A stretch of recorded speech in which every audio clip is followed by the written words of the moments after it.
Well, hello. Are we live?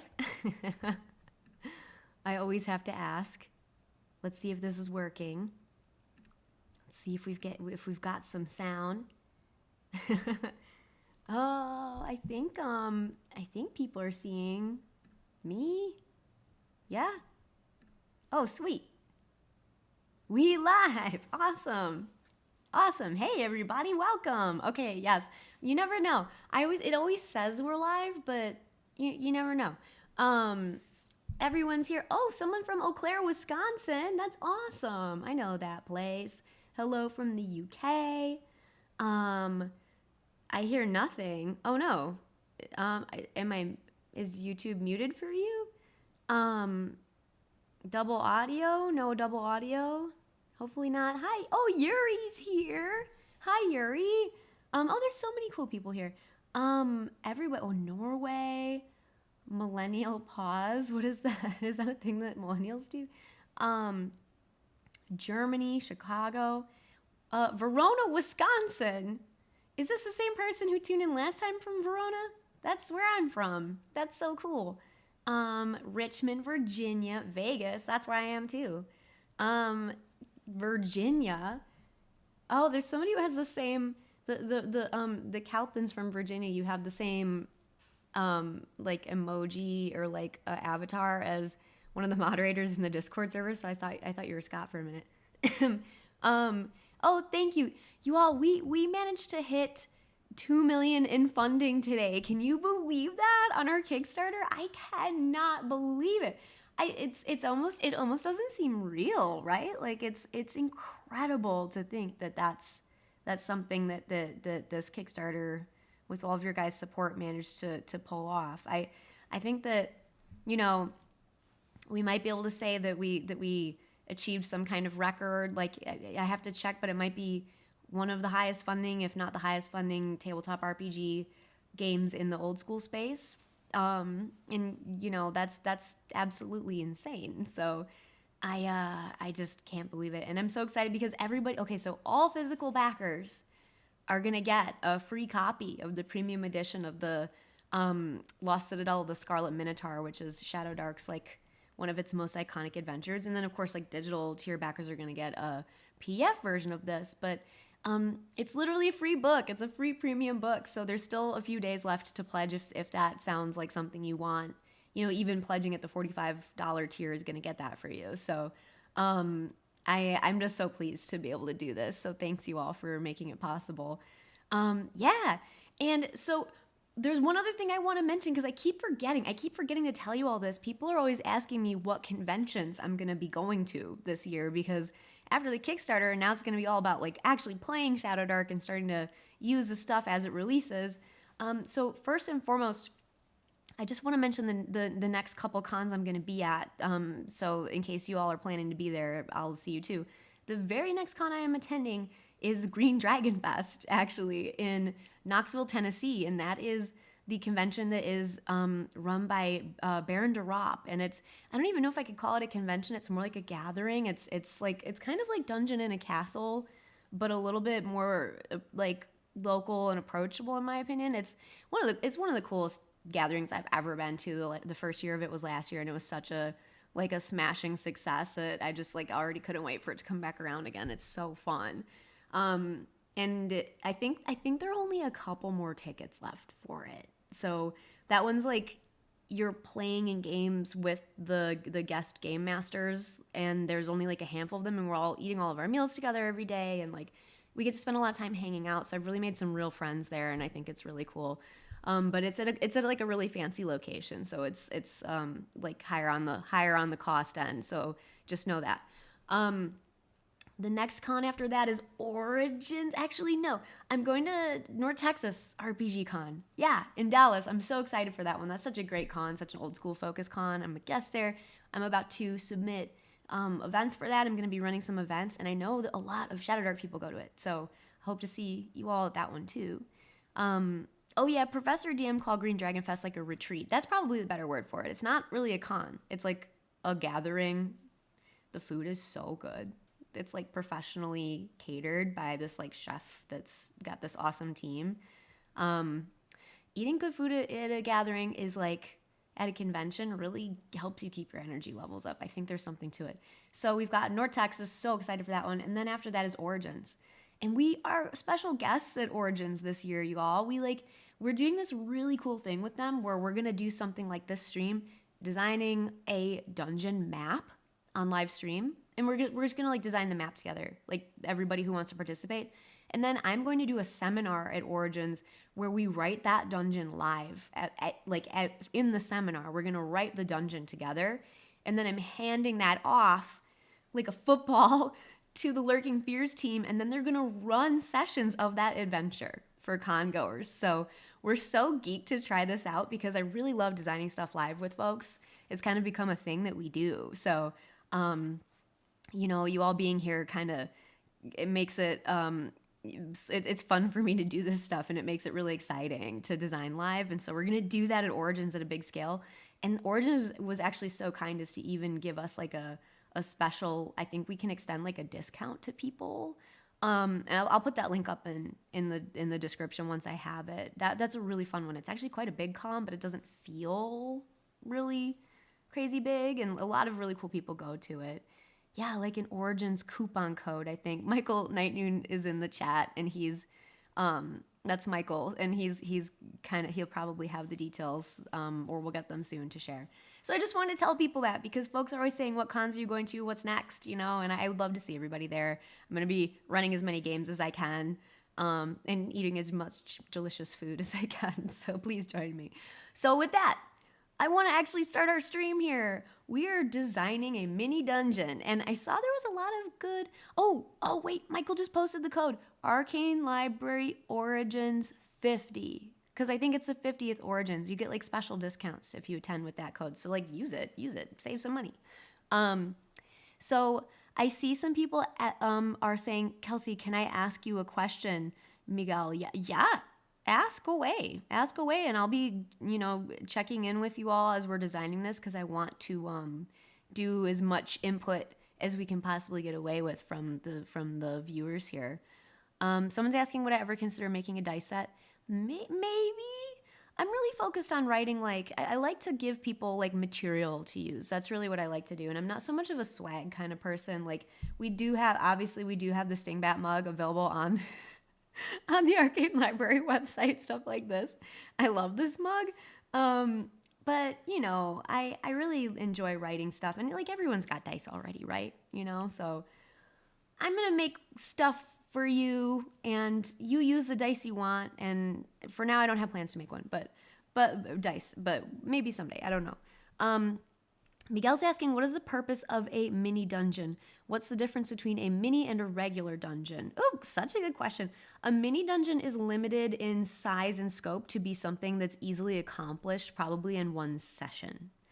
Now, I will say, we have a lot of mini dungeons that we're always releasing and writing for Shadowdark, but Shadowdark also was designed to work really well with longer form dungeons. I think that the game was built around the assumption that you'll be in a dungeon that has somewhere between 10 and 40 rooms per level, and so mini dungeons are an interesting thing because I think that they're not necessarily meant to take advantage of like all of the dungeon crawling aspects of Shadowdark to its greatest depth, but I still think they hit enough of a target on that front where you do get a good like delve. So they're like good things to like sprinkle into your game world. They're good things to pull out when you kind of don't have a plan for the night, or your characters went off in a direction you weren't planning and you need something that kind of matches.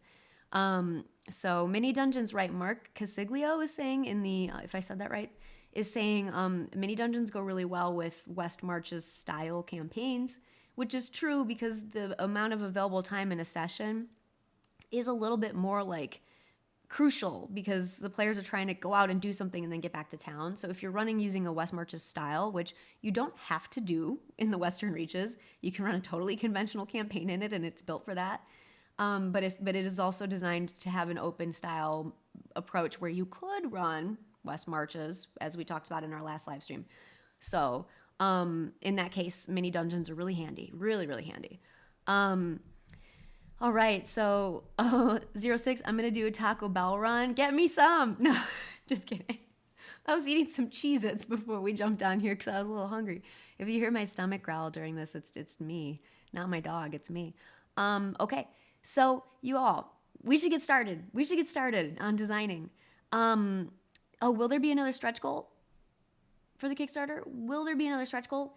So I don't have any planned right now. First of all, I don't know if I can top the Scarlet Minotaur. We will be adding more stuff to it as the budget allows, like new art and stuff. So we'll be making it cooler to the degree that we can afford to. And also, I'm sure you all know that the global economy is in flux right now. And, there's some possibility of much higher tariffs that we may have to deal with if book exemptions don't hold, stuff like that. So that's all something that we planned for. I'm like, we were aware that those things might be coming, and so it's not going to in any way impact or derail the project. But it does make me sort of want to be a little bit more careful with any more physical add-ons or stretch goals or anything, simply because we don't want to accidentally overextend ourselves. So I think that's it for physical stretch goals, but there's any excess funding is still going to have intangible benefits, including insulating us from tariff concerns if any were to appear. I don't foresee that, but just in case, and letting us buy more art and make things fancier and just make the quality higher. So okay, all right. Now I'm totally not doing what I said I was gonna do, which was help us write an adventure. So all right. Here's how we do it. I want to walk you through kind of the process that I use when I'm sitting down to write some of these. If I don't already have an idea in mind for what it's going to be, and I really tried not to think at all about what we were going to write. I'm really trying to do this from scratch to see what we can come up with and see if this process helps you in your own adventure design maybe. So one thing I always start with is I like having a document kind of pulled up already and like kind of ready to use, which is what you see here. I'm sort of an advocate of like, don't reinvent the wheel each time you sit down to write.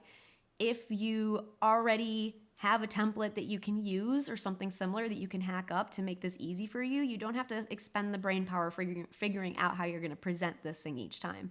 And sometimes people will write into a document, like a Word document or a Google document, rather than into like a layout, which we're using InDesign here. And I prefer writing directly into the layout because I often publish what I write, and I like to see how the layout and the writing is working in unison rather than treating those as separate processes.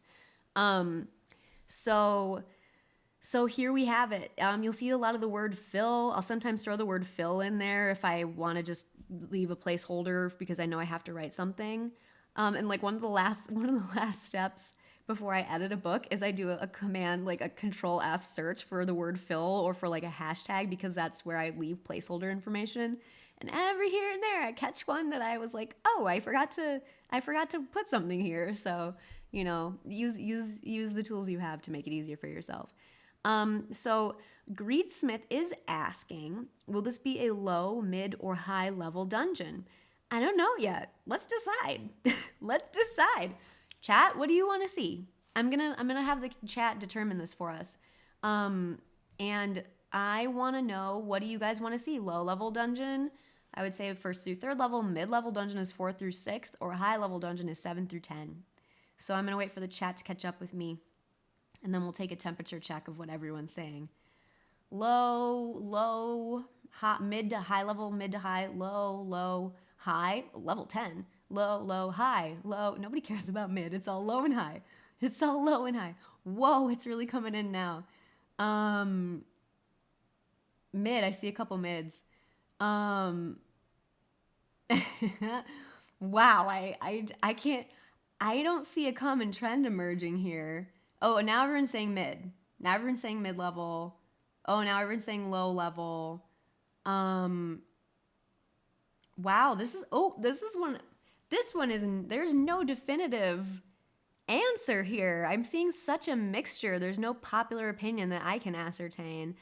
We might have to roll for it. We might have to roll. Oh no. All right.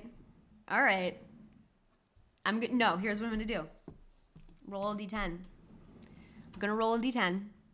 This is a beautiful die by Mono Makes, by the way. Mono Makes is sometimes in our chat. He is an artisan dice maker who lives in Barcelona, and he will sometimes make custom sets. They're so readable and beautiful. And I always shout him out whenever I can. And then everyone still asks me anyway, what dice are those in the chat, in the comments. So Mono Makes on Etsy. I'm going to roll this, and the level that shows up on this will be the level of adventure that we design 1 through 10.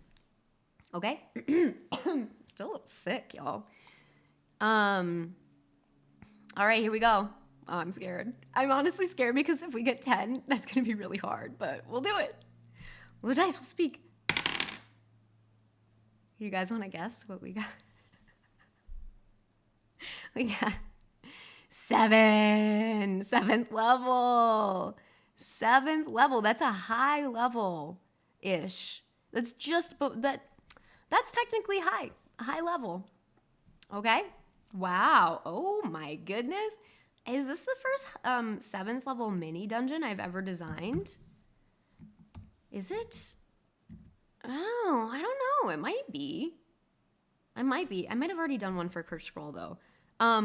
So 7th level. Okay, so this is a higher level adventure. Now, we're going to have to also then decide, what is it about? What is it about? So I did say that we were going to do a dungeon. I said we're going to do a dungeon, which means technically like a site-based location. So that was what I said in our Kickstarter stretch goal. So I want to keep what we do to be sort of aligned with that, since that's what we said we would do. And we're going to need some help here. So I like to do as my next thing, determining the level is kind of foundational to figuring out like what power level you're aiming for and like what monsters are available to you and what you can expect the spellcasters to be capable of. So that's always first. And then following that, we need some ideas, you know? We need some ideas. And here's where I'm going to turn to one of my favorites, Shadowdark. This is a very divisive product because it's a free download. But it's a small booklet. It's like solo rules for Shadowdark, and the actual solo rules are somewhat small because it's supposed to be lightweight. So you can grab this for free on thearcanelibrary.com, but it has one of my favorite tables of all time in it, which is this there is a table like this in Shadowdark Core that has 20 entries, but I made a 100 entry dungeon name generator, which I love this. I love these lists. They're so useful to me, and I'd say let's roll on the list. Let's see what we get. And usually what I'll do is come up with 3 ideas, and then we'll take the coolest one. So who has their D100 handy? Who has a D100? Start throwing D100 rolls in the chat for me, y'all, once this catches up. I feel like I'm like 5 seconds ahead of the dissemination of everything to the internet. So all of y'all start throwing me some, okay, we got 22, we got 33, 22, 33. What's the next number I see? It's going to be random when I look. 76. Okay. All right. 76. 76. I'm going to do this 3 times here. So randomly take 100. 100. We got 100, 33, and 2. 100, 33, 2. Okay. And then we'll do one more. 99, 42, 46. Okay. 99, 42, 46. Okay. All right, you all. So let's see what this means. I'm looking at Shadowdark now. What do these entries mean? Let me see. Where are you? Where are you, everybody? Here we are. All right. Our first one is... that is going to be Forge 33 of the Blighted, and then 76 Secret. All right, Forge of the Blighted Secret. The next one, we start with 100. That's Dungeon. And then 33. Oh, we got 33 twice? Oh, wait, we can't do that. I somehow got 33 twice. Okay, y'all. All right, more numbers, because we got to change that. We can't do 33 in the same spot twice. 66. I saw someone throw a 66. We're changing it. See, don't be constrained by what you rolled. Just use it to help you. All right, so 66 of the corrupt, and then 2 betrayer. Whoa, corrupt and a betrayer. All right, and then finally 99 is crypts, and then 42 of the metallic. Oh, this one's sounding kind of cool. And then 46 of the metallic mechanism. Is that like redundant? The metallic mechanism? Is it like assumed that a mechanism must be metallic? I don't know. Okay. So these, that's a dungeon title. So far, what do you all think? I'm gonna offer a second option for mechanism just because I think metallic is cool, but mechanism's a little redundant. So I'm seeing 21. So mechanism / sisters. We have to go with that. Come on, we have to go with that. Metallic crypts of the metallic sisters. I mean, let's see what the chat thinks. I have a hard time disguising my personal favorite, but it's not about me. It's about what the chat wants. So, all right, what do you guys think? Who wants Forge, Dungeon, or Crypts? Automatons, the sisters, 3 people are saying those are the ones, the sisters. Forge, I've got a Forge. Forge vote, metallic sisters, metallics. I am seeing a lot of people saying metallic sisters. Now, is this confirmation bias because that's what I want to write? I think I'm pleased to say we should do that one because I think that'll make people happy along with making me happy because it's so weird and cool. So, okay, you guys, these are all cool entries, but Crypts of the Crypts, Forge, Crypts and Forge. Did I choose wrong here? Forge of the Blighted Secret, Crypts, Forge. Let's go with Crypts of the Metallic Sisters, just because it's like I've never seen something like that before. Of the metallic, you know what? Metallic Sisters should be in the cool font. Crypts of the Metallic Sisters. Oops, what'd I do? I'm gonna go into edit mode here. So, okay, you all. I hope that's okay. It just, Forge of the Metallic Sisters sounds rad. Forge of the okay, we can mix and match. Let's do it. Forge of the Metallic Sisters. It is metal. It all makes sense. Everyone gets what they want. We get Forge and we get the Metallic Sisters. This is cool. So this is why I like rolling up like several results and then seeing kind of what pulls your imagination and what makes you excited to write about. And then of course like mix and match, like take the bits you like from over here and the combos that you like from over there. So this is awesome. Gold, silver, and copper sisters. Oh, that sounds cool. So here now is where I'm gonna write like we get a little description here, usually like 2 sentences or so. Let me see if I can move this up and then this. So this is where we'll try to like set a little bit of the flavor. Like, so this is where I try to throw out like, this is like the line that the game master might like throw to the players just to give them a taste of like what's going on in here. So you don't want to over reveal what it's about, but you kind of want to give some flavor. So we could say like, you know, 3 sisters of what kinds of metals should we go with? 3 sisters of the Hex Girls from Scooby-Dooing. Mecha Hags? Oh my god, Mecha Hags! That's so awesome. We need to reference Iron Maiden. So gold, silver, copper. 3 sisters of gold, silver, copper. What secrets does the forge hold? I don't know. Just something along those lines. What secret does their enchanted forge hold? Silver and copper. You know, what secrets does it hold is a little weak. We want to give like a little bit more. Let's give some more thought to this. So here's what happens. If I'm like, what do I say here? It usually means I don't know enough about the adventure yet that I want to like visualize exactly what's going on. So, I want to see what people are saying about what they're picturing. And I just saw a cool one go by. I'm picturing, yeah, like a metallic. I had to scroll back up to that. Picturing like a forge, like a mountain with metal females built into the design of the forge with liquid metal pouring from them like a waterfall. That's cool, right? So like here's a question: is the forge, are the sisters like actually creatures, or like is the forge some kind of representative thing? Yeah, it's not where they make things, but were made. Metallica noises.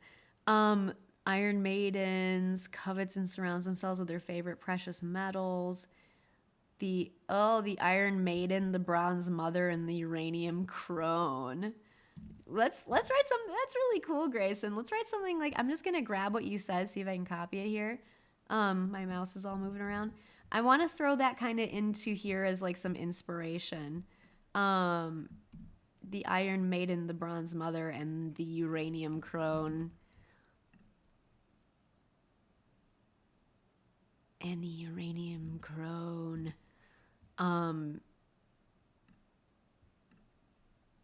That's cool sounding. I don't know how we'll do uranium, but that sounds metal. I mean, it does. So are these people? So the Iron Maiden, the Bronze Mother, and the Uranium Crone gather in their forge. Gather at the gather. Forge. Forge used to create sources. Patron of it. What do they do here? Are they forging stuff? Were they forged? Like, what's the so like what's the nature of the forge in relation to these sisters? Yeah. A forge is ancient, makes artificial life. Gather at the forge of life itself, or guard. Ooh, guard the forge of life itself. Ooh, that sounds metal. That sounds like really that sounds cool. Maybe they were the first beings forged here, and now their job is to sort of protect it and make sure that only approved things are forged, you know? They were forged here, yeah. And maybe they're like a three-headed dragon or like a hydra or something. Like maybe the three sisters are like individual beings, but taken together they're like a Megatron, like a creature of some kind. That could be a cool idea. So, I love it. So, yeah. So why don't we kind of like try to give a little bit. So what I do down here then is try to give actually a little bit of more of a description instead of like a flavor. Guard the forge of life itself. The three sisters protect a sacred forge where anything can be made real.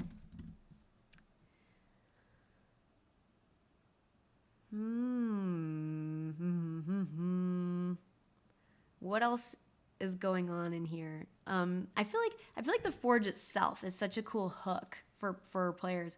Like I feel like you should be able to do really cool stuff with the forge if you can sort of overcome the sisters trying to like be a barrier of some kind.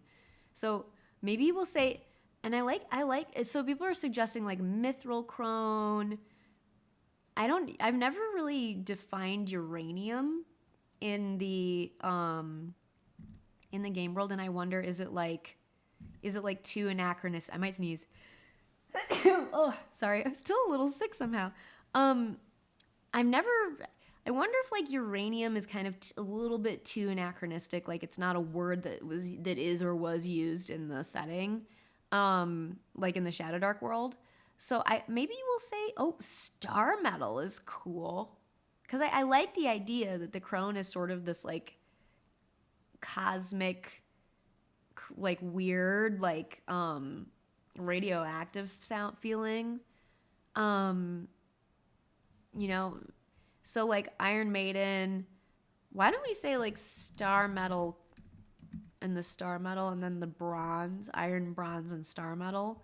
Is that too much of a discrepancy? Um, Platinum seems sort of, it's cool, but somehow it feels like on the nose to me for some reason. Like iridium. Is that from, is that from, is iridium a real metal? I can't believe I don't know that. I definitely get iridium in Stardew Valley. Void metal and void metal. Ooh, void metal, that's cool. Void metal crone. The Iron Maiden, the bronze metal, and the void metal crone. Oh, that's cool. And bronze. I've always liked bronze because it feels sort of like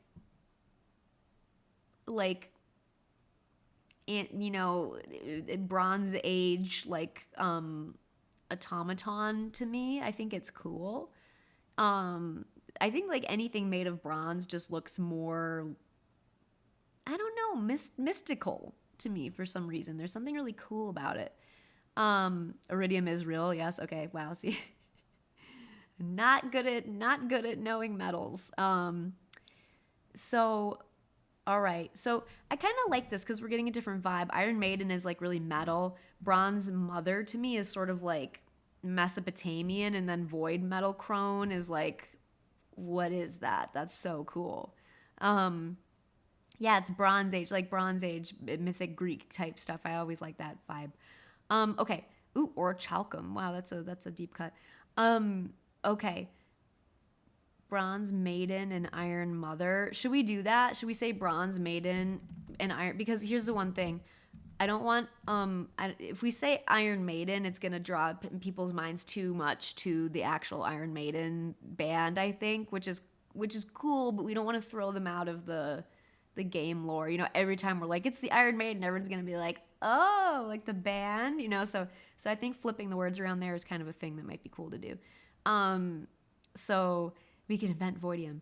Okay, so now the three sisters protect a sacred forge where anything can be made real. Can the characters overcome their... Are we like implying that they're going to fight that they're trying to get to this forge? Overcome the sisters and leverage the forge for their own purposes? I'm trying to bake in a bit of an adventure hook here. The word leverage is so corporate. Use the forge for their own ends. The three sisters protect a sacred forge where anything can be made real. Can the characters overcome the sisters and use the forge for their own ends? Yeah. I think that's like a good sort of pseudo hook. I'm gonna take a sip of my Stingback coffee. I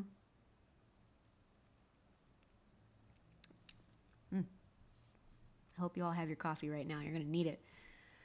So the forge is a wish spell dispenser. Yeah, Mersk. I feel like it should be something of that nature because this is a high level adventure. Like, well, we could think of something really cool that it can do. You know, like what can it do? And maybe we'll get to that. So I think this gives us a very obvious answer to something that's on this template page already that I haven't filled in, which is these mini adventures usually have like a cool thing, which you can see at the bottom left. And a cool thing is like, it could be a monster or like a magic item or something unique to this adventure that we can create a little bit of game material around. And so, I mean, is there even any question that the cool thing has to be the forge? Like, it has to be the forge, you know? The forge, and then of life, should we call it? Should we call it the Forge of Life? Is that what it is? The Sacred Forge, should we call it? Cauldron Hammer. Maybe this is the forge where you can make the hammer. The hammer that we released on the Kickstarter. The only place... This is the place where when the hammer comes into reality, where it comes to rest on our plane. The hammer one's really into the hammer. The hammer. The forge of destiny. I like that, but it sounds It sounds a little bit. The Forge of Making is cool. The Forge of Making is cool because like it's like forges are for making, but for like no, but this is the Forge of Making. Making. It makes it sound like it's really important. The Forge of Creation. The Forge of Creation. Making. Forge of Creation.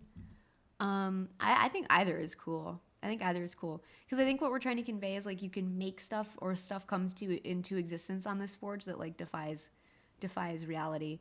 The anvil and the hammer should be mythical. Yeah, I almost like hesitate to say this is where the hammer actually lives because the hammer is beyond rules.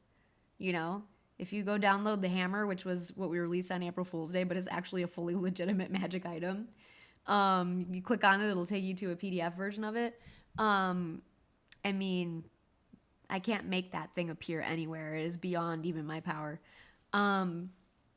So the first forge. Oh, the first forge. Oh, that's really cool. The first forge. That's a great idea. That would be so cool if this was like the first ever forge. Yeah, the first forge. Is that cool, you all? The true forge. The true forge. The first forge, the true forge. Both sound cool. I can't decide. I really like that though. The first forge. So, what can you do on it? So what can you do? You can maybe if you place unworked metal upon it,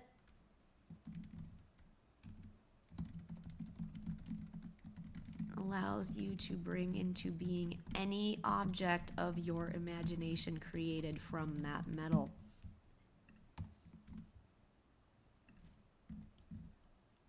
Is that like cool? Does it work? First forge, Dawn forge. So what can't you do? What? Alanis, we should just write in here like first forge. What can't you do? I love that. Yeah, I feel like as long as you provide enough raw material, you should be able to turn that into like whatever you want it to be. Which like obviously players will be like, well, I want this to be a +3 Vorpal sword. So I feel like we also need to put some limiting factors on it. So I'm going to say the forge can only be used once every 100 years. Take that. You know, the metallic sisters are immortal, so like they don't care. But I feel like, yeah, can you use it more than once? Only if you are as long-lived as an elf and you bother to come back. So I think this works for now. We can always refine this. But I think this conveys our idea. And I'm going to sort of snark around a little bit with the spacing. Actually, well, I don't know about the spacing. Here's the interesting part. Random encounters, we're going to generate at least 4. Which this is something that I actually usually come back to after I've started working on the dungeon itself, because then we get a feel for like what creatures are in here. But it's always a battle to have enough room to write a complex random encounter here. So the more room, the merrier. I feel like we have a good amount of sandwiching room around it to give some neat ideas. All right. So let's think now about the layout. Let's think about the layout. So I want to show you guys the next page. So typically we publish these adventures as like 2-page things. And the next page is sort of just like fill in the blank placeholder for room descriptions. So we're going to get to that. But I find that starting to work on the map next is kind of what the natural progression is of this process. So let's go back to our front page here, and you can see I have a little bit of a box situated with some lines, and we're gonna use these to start sketching out a map. It doesn't have to look awesome. I'm gonna draw a real map of all of this once this is done and add it to the document.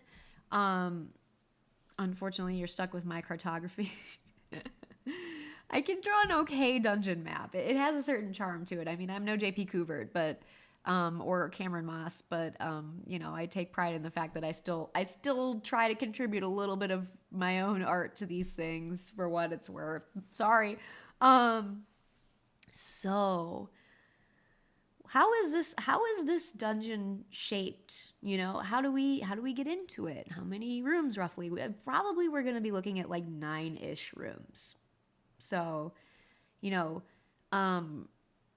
let's think about how one would move through this. What would be in here? What would be in here? So, oh, JP, you're so sweet. JP's in the chat. I mean, JP, anything I know how to draw, it's probably because I learned it from JP's really awesome zines about how to draw stuff. So I saw somebody say they really liked an idea that I didn't catch because the chat went by too fast.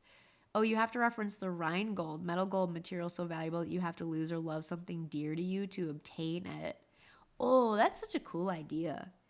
That's such a cool idea. It's so cool that I'm going to write it down in, like, I'm going to call one of the room descriptions the Rheingold just to inspire us, just so we don't forget. I've never heard of that either. Is that like a parable? What is the story of the Rheingold? You have to lose something valuable to obtain it.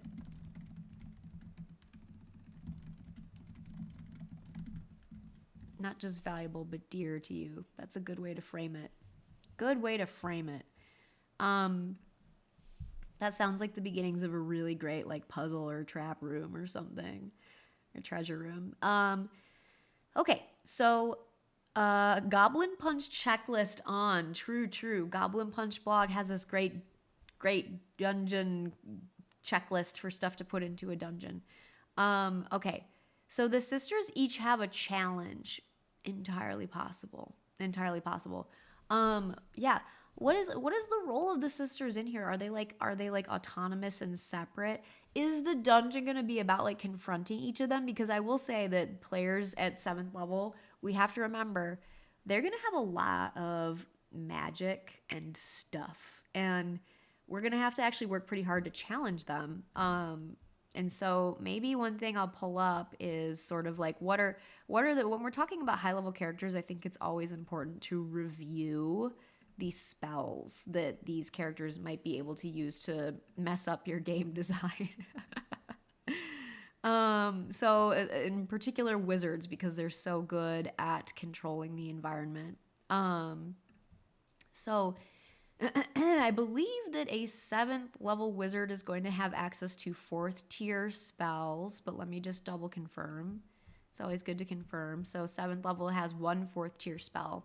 So we're going to have to look at our tier 4 spells and see what's going to most be something we have to bear in mind. So I'm looking at tier 4 spells. Oh, I wish I could show this to everybody. I have a document pulled up. Tier 3 and Tier 4 are very powerful, so some things we'll want to bear in mind. This wizard could have access to Dispel Magic, Fly. Magic Circle, it's a big one. Illusion, that's a big one. So those are Tier 3 spells of note. And and Gaseous Form is always one that you can use to escape environmental challenges. But Tier 4 is going to be Pass Wall, Dimension Door, Telekinesis, Wall of Force, Polymorph. Basically, every physical barrier to the characters can be overcome by Tier 4 spells.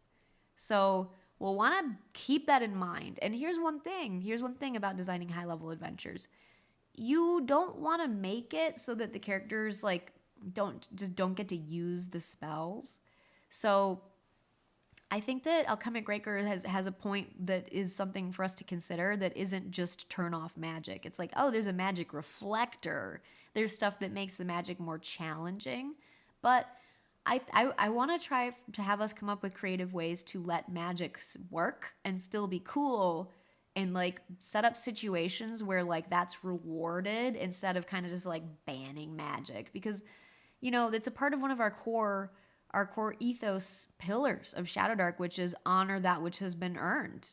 So don't suddenly make spells that they have like not work. You have to do the opposite. You have to make that spell really cool, make it worth using.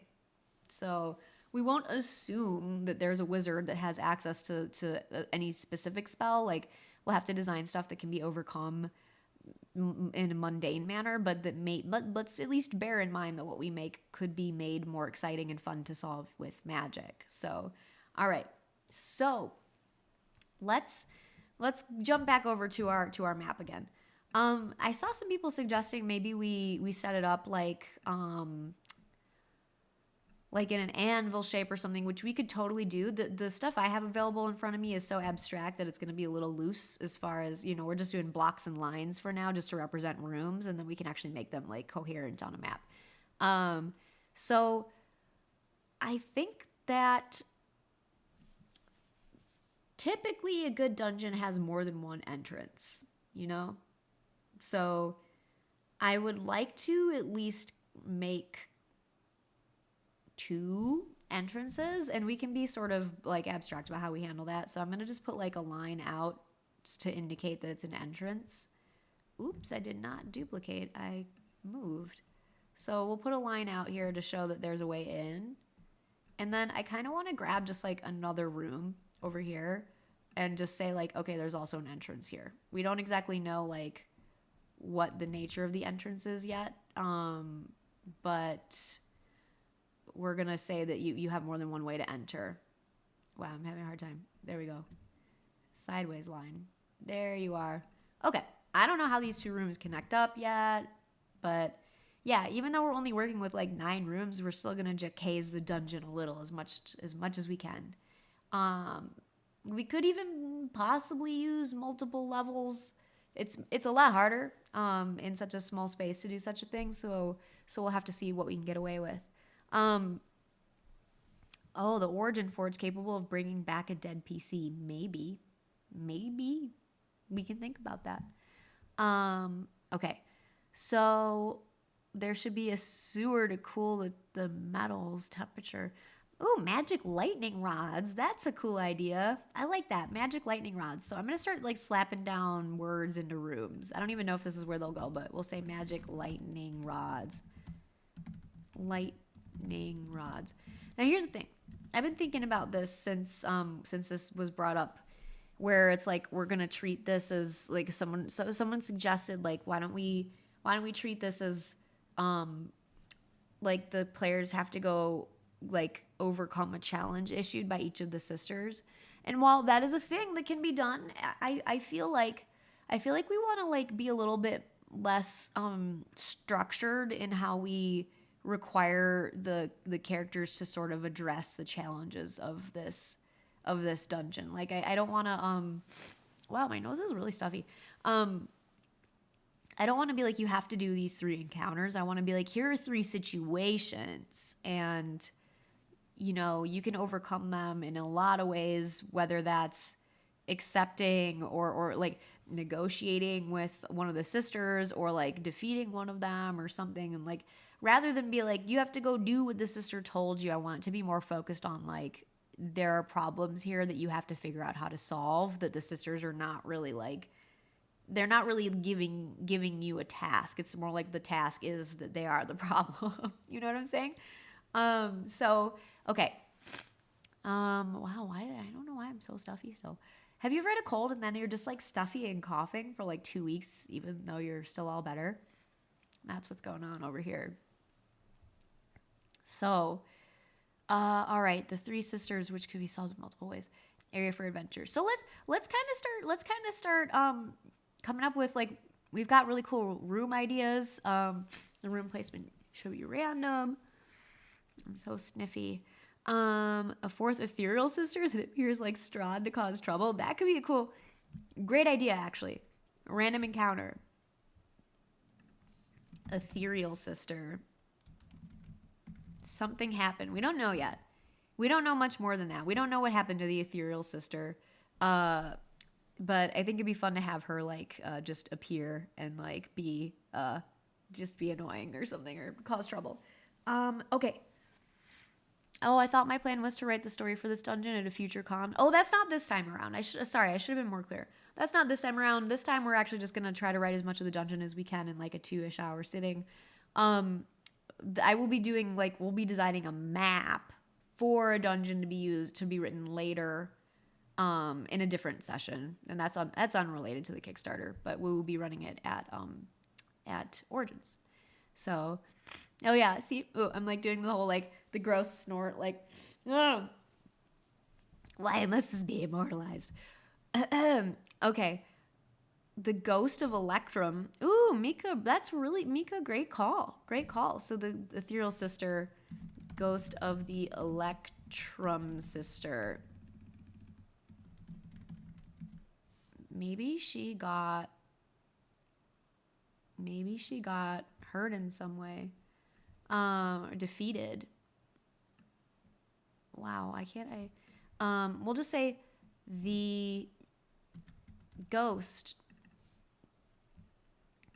of the Electrum sister appears and does what?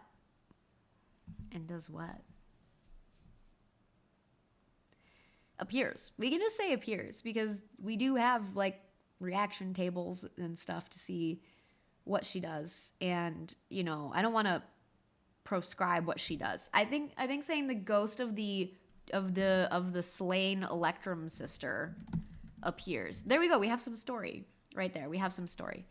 That'll work. And then like for random encounters, like definitely you should be making reaction checks whenever it makes sense. And I think she will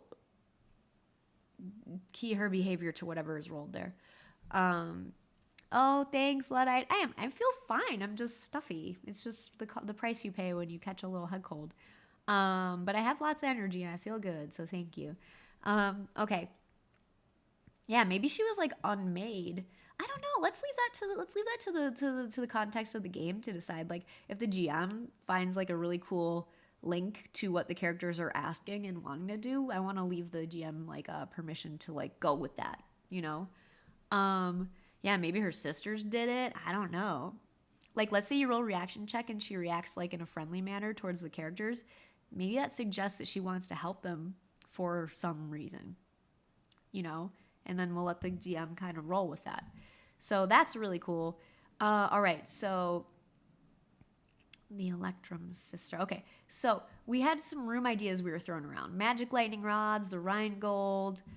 We definitely need a forge. So I'm just going to throw like the forge into room 7. I don't know if that's going to be a thing. And let's jump back here. So, all right, so we've got an entrance. I keep on like messing up where I'm putting these things. Sorry. It shouldn't be so hard to duplicate stuff. I don't know what's going on. Okay. So we have an entrance here. Branching paths are important in old school games, and I think we might have some like let's just start like connecting rooms onto here, right? Like let's just throw a connector over here. You know, we'll see where they go. Cool.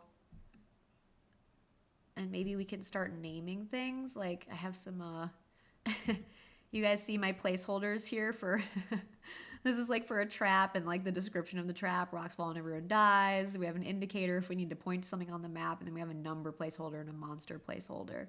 So I'm just gonna steal some of our indicator right here, and we'll just throw this in here and start naming rooms. So we'll say entrance. And why don't we start numbering rooms too? Because that would make sense. We've got 1. Oops. The challenges. Oh, box. Stop. Go to send it back. Wow. Okay. Number. There we go. We'll call this room 2. Okay. So, scrap and junk room with failed projects. That's a cool idea. No hark. I think that's cool. It's always nice to have a scrap room. Let's just say scrap room. Geographically close to wherever the forge is. Okay. So, all right. 1, 2. So let's say that there's a branching path. There was a branching path here. So we've got another room going up that way. We got a room going this way. Why don't we do another one here? you know, and these aren't all going to look this size, of course. Like this is going to be like, we're going to be changing the size. And then just making sure that we have interesting interconnections. So why don't we see if we can put like a connection between an entrance there and there. And I'm basically just trying to like knit together about like 7 to 9 rooms that like don't have like that are interconnected but don't have like a singular path to go through them, which I want to like very long ago when I was originally writing 5th edition adventures and I was playtesting stuff. My friend Lauren was playtesting in a game I was running. She's a good friend of mine, and she's like, she wasn't super experienced with Dungeons and Dragons. It was like she'd only been playing it for like a year. And I remember her, like, we were trying to figure out what didn't go so well about a session where it felt like, I was like, something about the way that the end of the session went, it didn't feel quite right. And I realized that like I had sort of designed a more linear sort of railroady path through the dungeon. And she like didn't know how to explain it, but she was like, it felt like a cattle slide. And I was like, a cattle slide? That's like actually that's a correct way to describe that problem, you know? So like it's you know, it's the same with like new players where they just like say or do things that you're like, wow, that's actually really insightful, you know? So I now jokingly call like super linear dungeons cattle slides just because of my, you know, friend Lauren who put that idea in my head. So let's not make a cattle slide. Let's make sure there's multiple ways to move through this space. So let's all right, let's throw a couple more rooms out. We'll just start throwing rooms around the map, right? Let's do one down here. Let's do rooms. We've got rooms everywhere. Now how do they connect? All right. I'm going to start just like kind of, this is sort of the art, not the science part of this. Like I think it's very cool to start slapping a sort of pseudo layout together and then seeing where it takes you.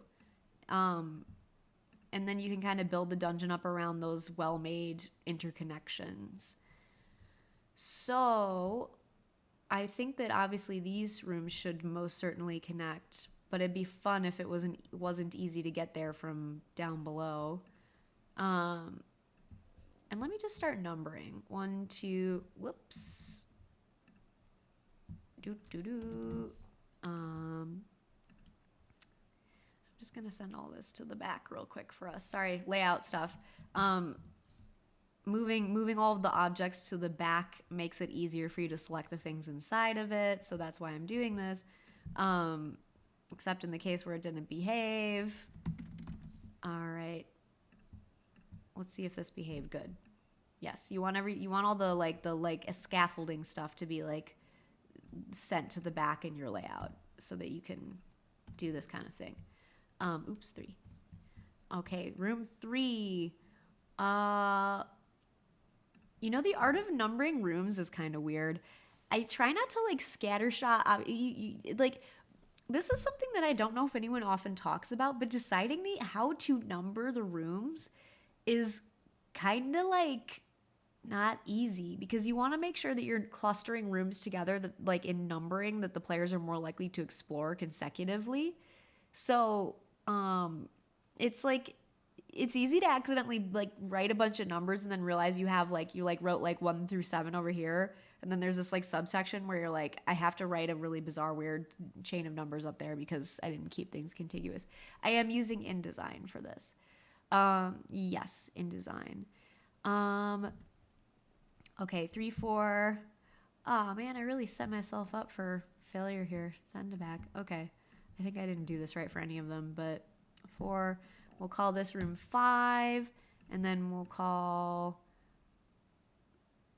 see, no, that's not a good idea, because they're not going to just randomly go from 4 to 5. It doesn't make sense. See, I'm preaching to the choir. 5, and then we'll say, and you don't want to put like this room's number too far. You know what? Unfortunately, we have to bump everything back because it doesn't make sense.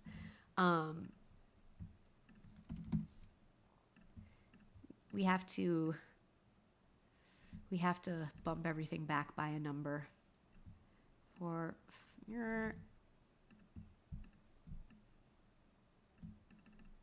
5, 6, and then we'll just say 7 and 8 are up here. This is the part that I'm sure nobody wants to watch, which is me just fussing with InDesign repeatedly. So we'll call 7, and then we'll call this 8.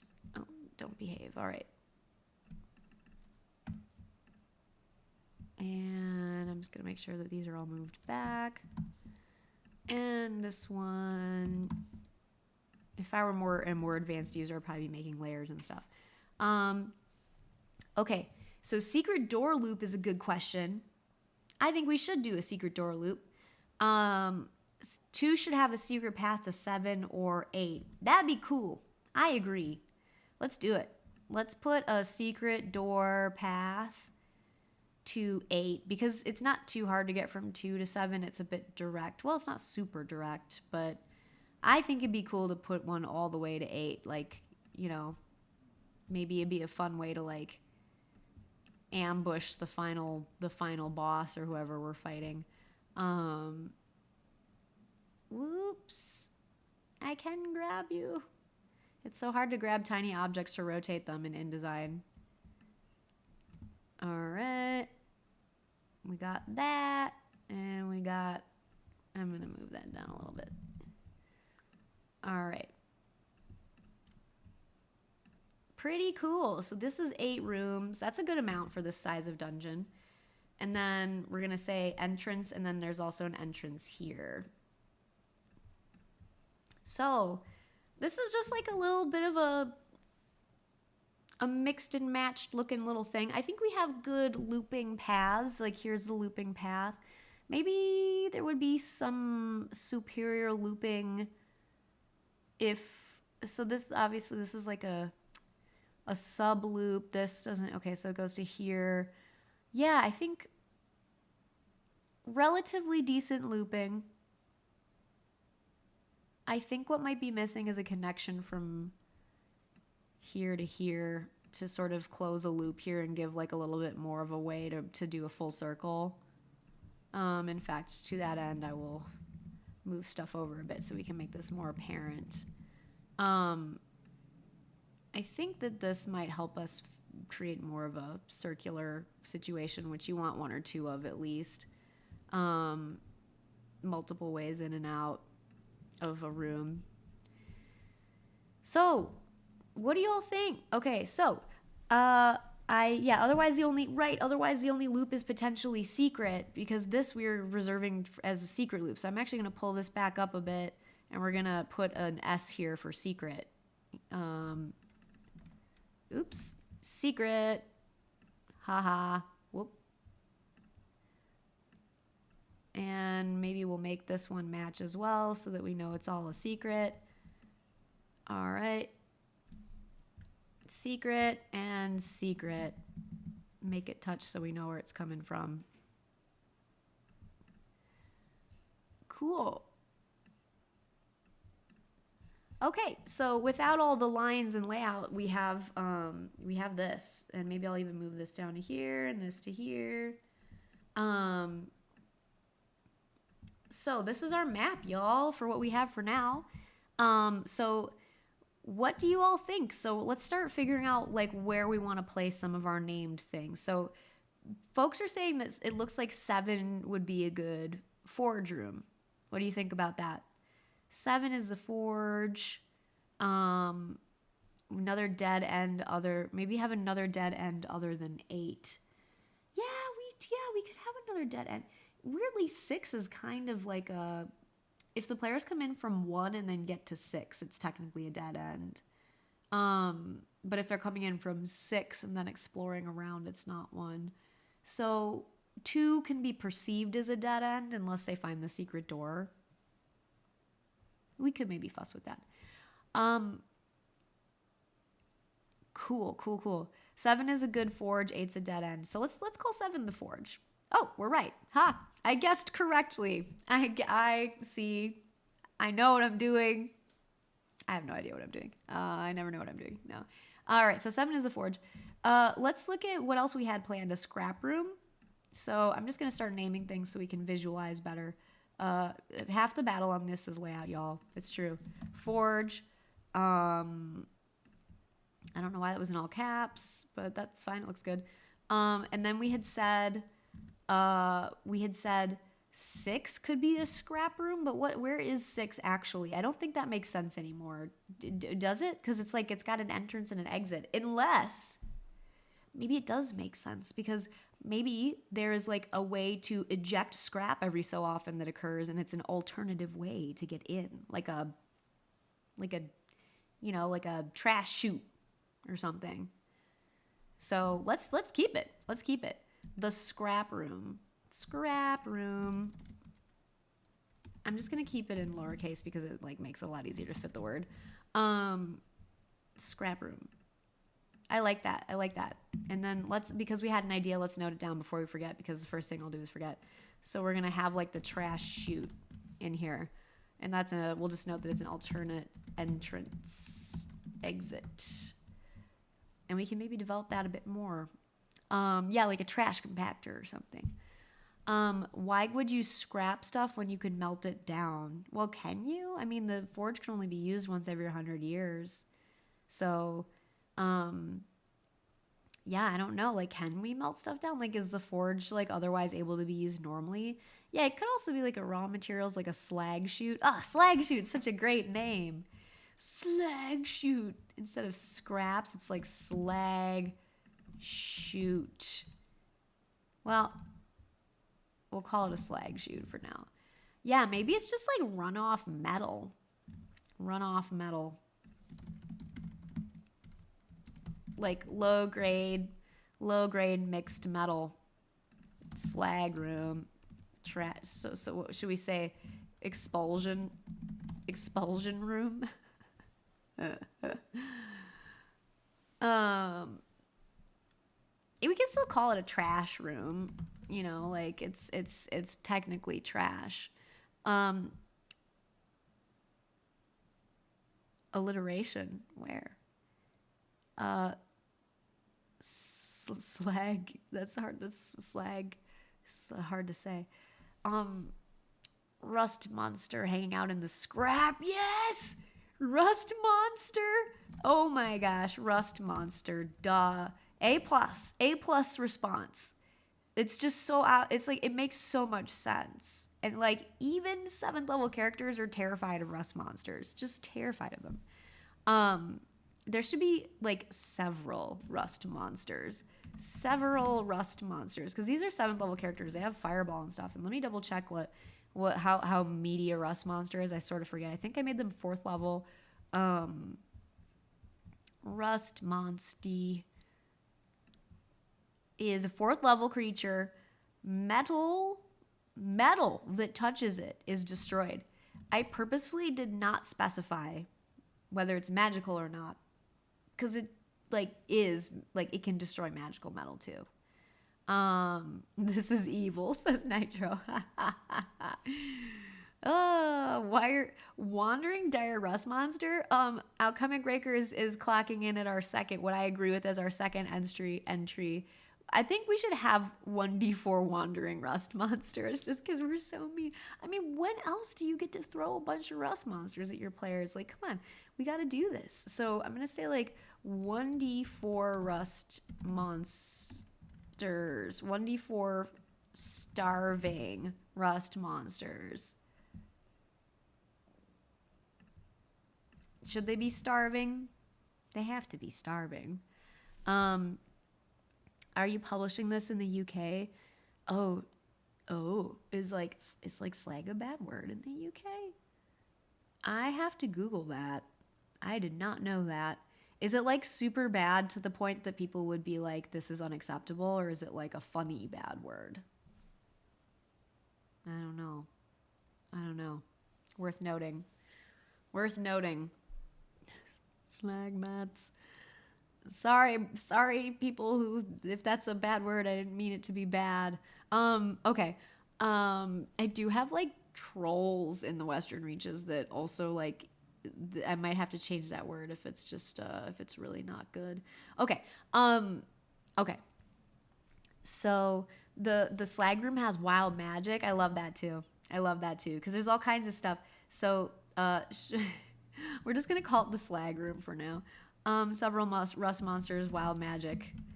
Awesome. But is there no useful metal scrap? Definitely there is. There should be some like good treasure in here. There should be a nice piece of treasure. Nice treasure.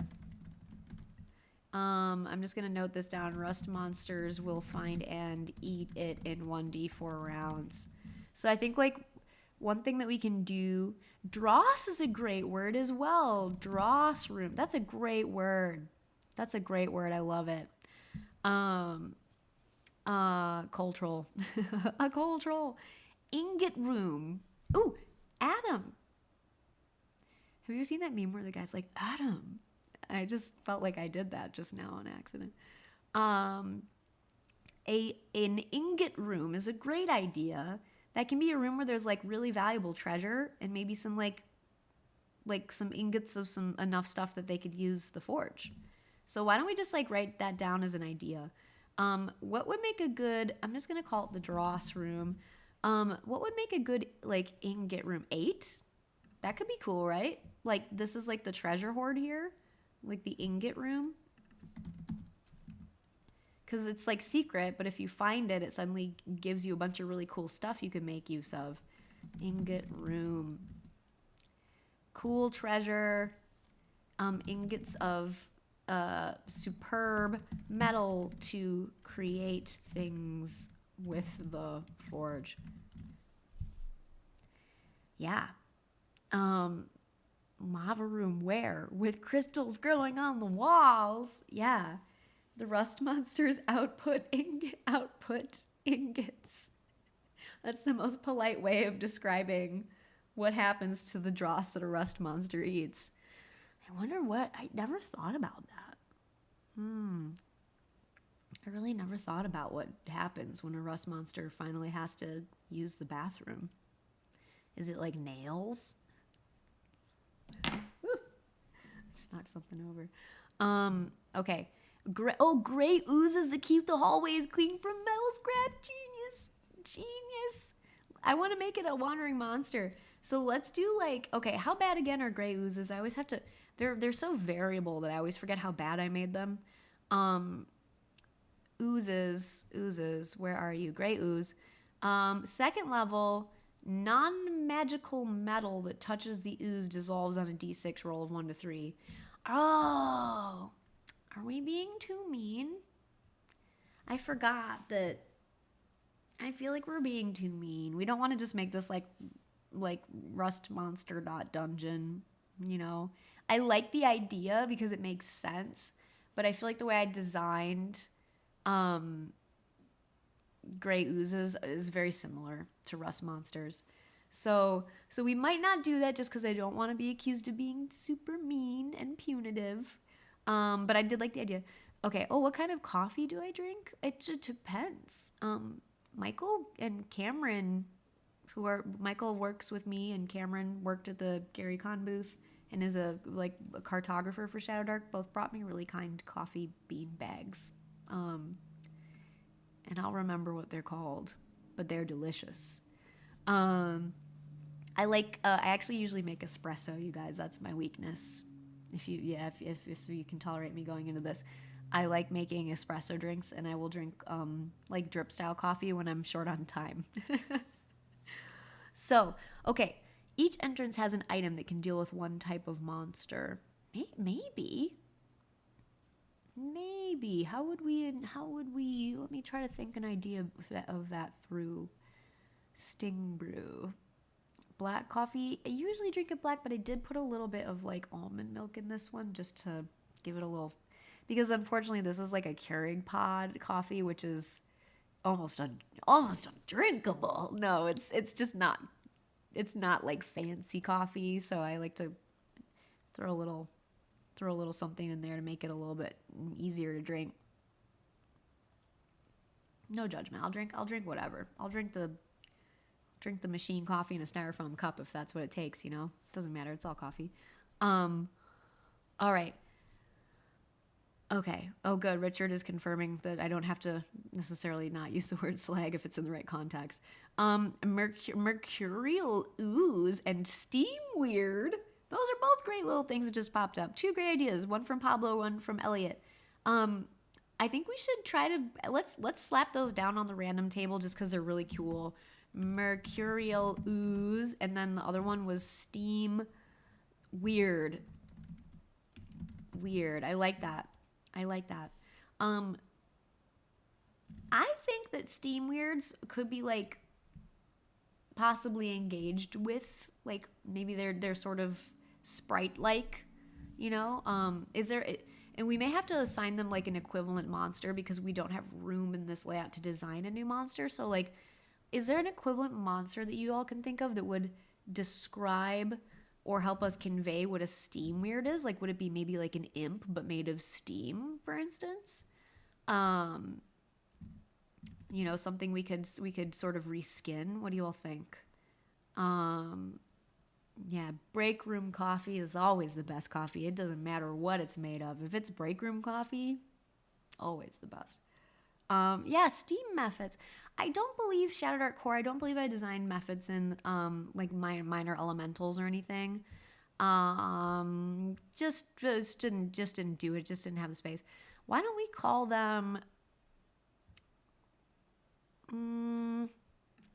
Imps aren't quite right because imps are just like very devilish in their ways.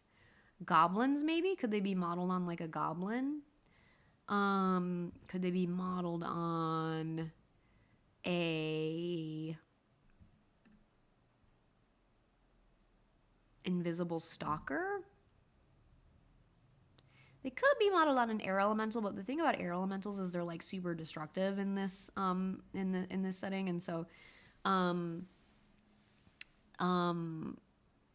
maybe modeled on a pixie. Yeah, I think I have a fairy design in the core rules that we could snatch and just reskin. Where are you, fairy? A B C D E F G, fairy. Oh, I think it works.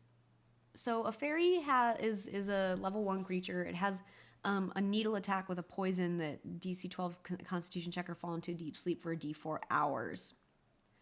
Doesn't quite seem right. We could try to redefine it. We could say that they're invisible stalkers, you know.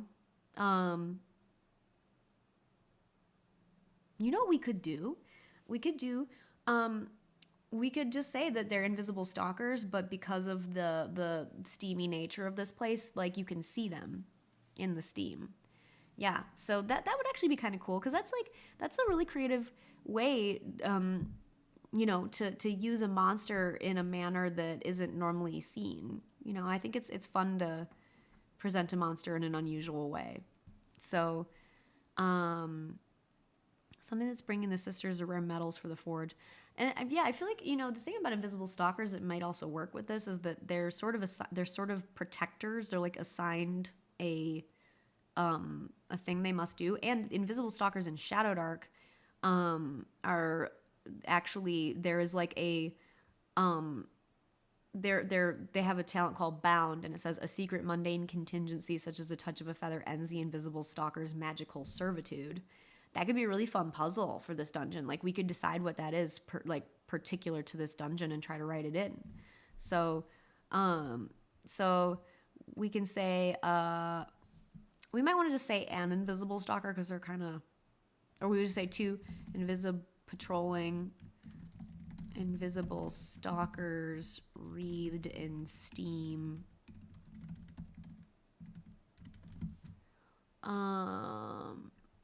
And then, oops, bold. We do have a little bit of room if we want to bump this up and add an additional line to this entry. We have a bit of extra space in which we can design, which is rare for these random encounter tables. So, contingency is, what should their contingency be? What's something that we can like link to in the dungeon? They're covered in soot, shadows. Yeah, they're, you have a giant cloud monster. Steam is a cloud. I think they're, I thought the Steam idea is kind of cool. Um, so that they're not like totally invisible.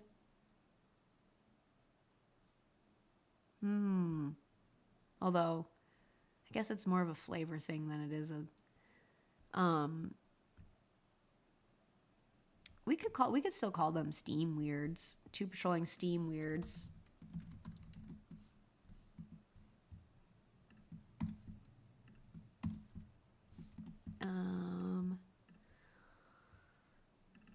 And we'll just say cloaked in Steam.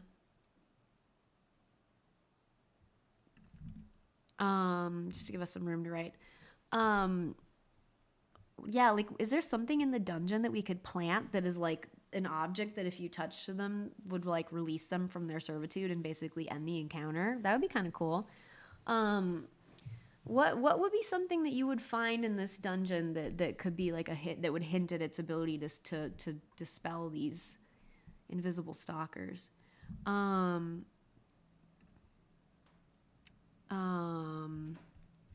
have a forge, we have an ingot room, a dross room.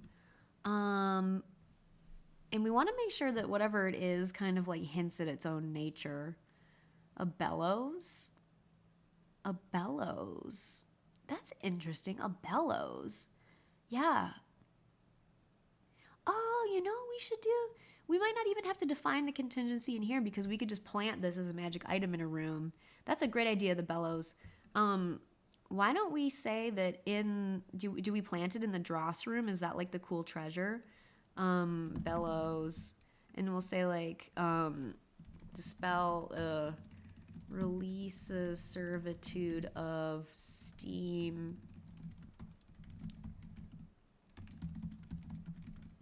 Releases the servitude of Steam weird. See random encounter table if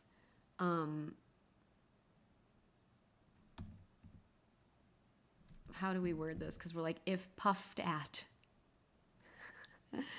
If puffed at. Let's see. So bellows, and we might want to say like carved with like something. I'm gonna put a pound sign in here as a hint. So carved with we have to fill this in, but we probably want to give some kind of indication that it's linked to the invisible stalkers in some way that seems obvious in hindsight. Maybe we'll say like with like a tornado on it.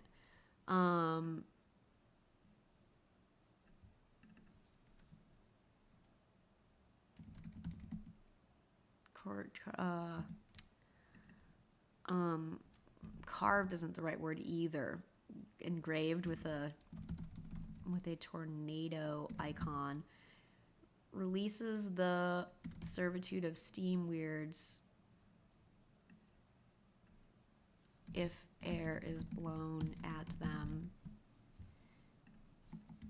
It's air. That is a really awkward way to phrase that. Sorry, we're like talking etched with a tornado icon. Releases the servitude of Steam weirds if its air is blown at them. That's so passively sounding. It's so passively voiced.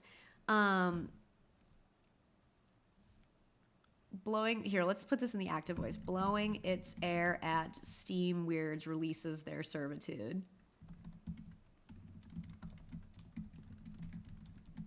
Much stronger. Puffing, that's a little bit more on the yeah. Etched with the tornado icon. Puffing its air at Steam weirds releases their servitude. Random, do we have room to say see random encounters?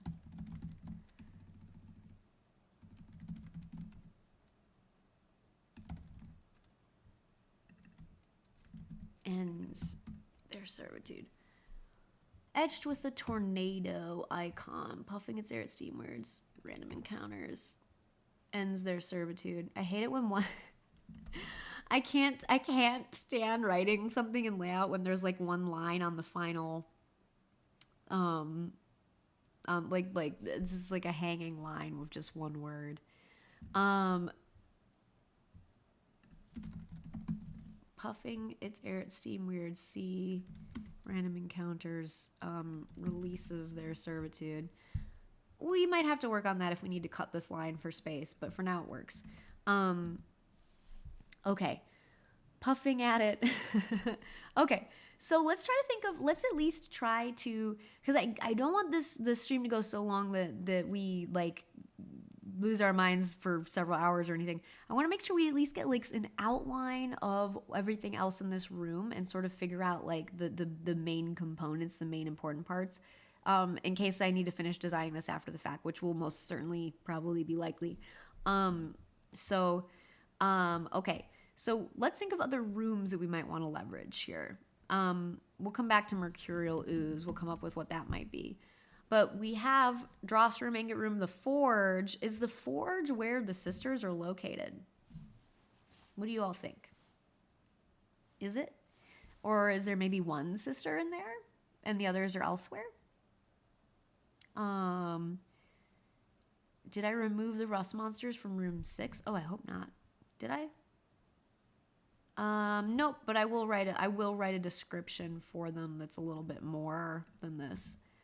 Wow, magic effect. Where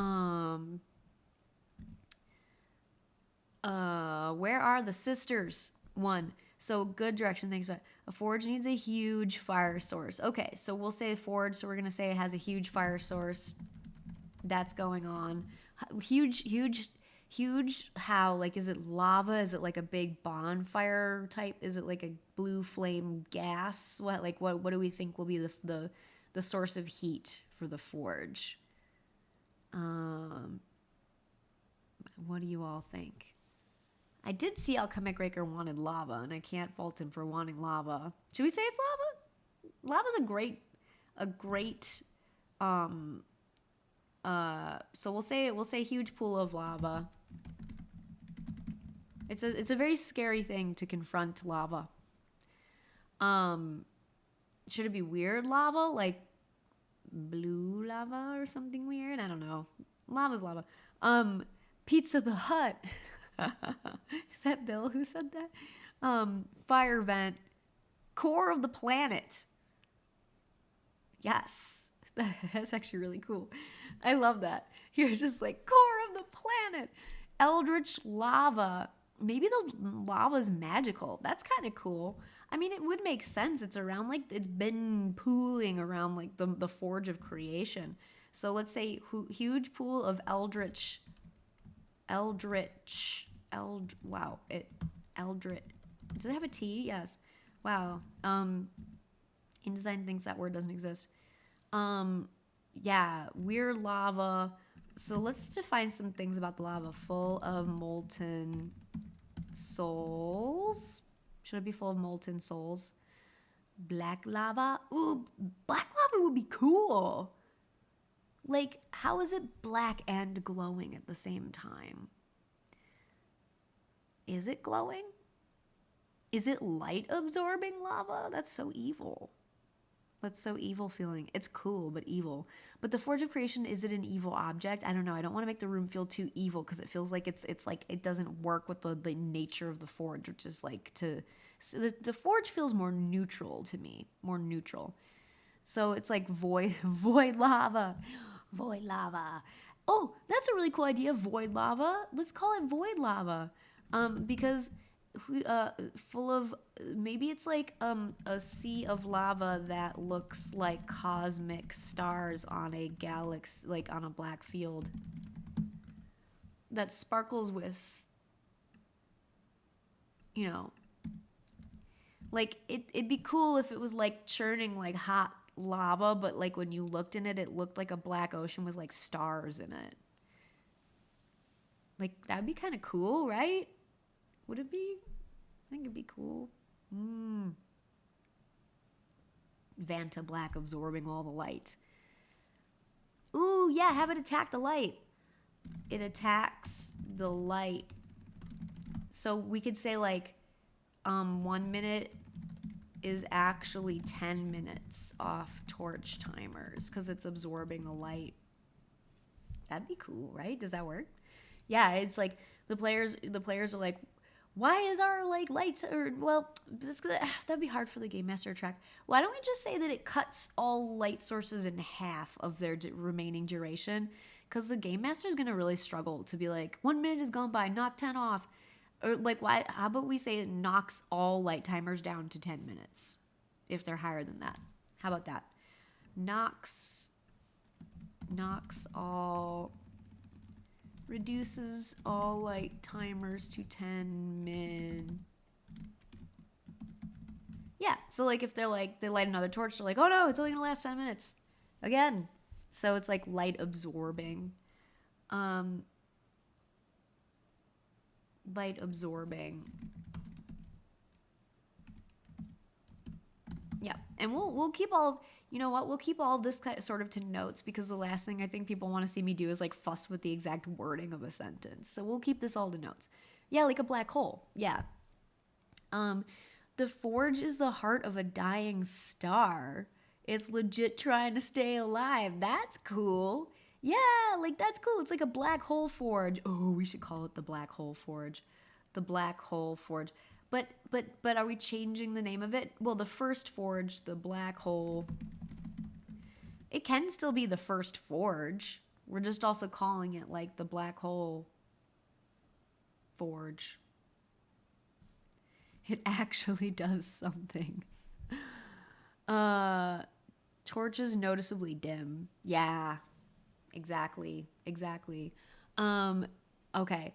And then, ooh, a stash of ion stones. That could be cool. I don't believe I put the concept of an ion stone into Shadowdark simply because of trademarks, an ion being trademarked, and I was like, I can't write my way around this. They're called ion stones. But if it's first and then, so yeah, topics fuchsia. You bring up a good point. We have sort of changed the direction of the nature of the forge. I think we have to reconcile the change in flavor here. We either have to bring the flavor of the black hole forge back in alignment, or we have to change our original idea. And it might be possible to call it something like the cosmic forge. And then I think suddenly our flavor begins to work again. You know, because it's suddenly like a space forge, you know, it's a forge on a cosmic level. I think that fits in with our sort of lava theme a bit. And I don't know if you all think that works, so let me know in the chat. Move the lava to another room. I know. Iron stones are a ripoff from Indian mythology. Oh, see, I don't know that. I don't know where iron stones come from even. I don't know that. Sancra stones. That'd be cool. I'll Google that. That sounds cool. I'll look into that. Sun sister, moon sister, and star sister. Is a theme emerging that we didn't even realize we were writing? The bronze maiden, the iron mother, and the void metal crone. So I feel like bronze maiden is a sun.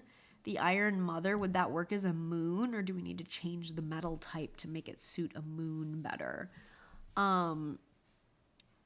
Cosmic forge is a palladium / rift, saying oops. I think we'll make ours different enough. The stellar sisters. Celestial sisters. I mean, I feel like they can still be metal, right? Because they came from the forge. I think there's something metallic to them, celestial to them. The celestial.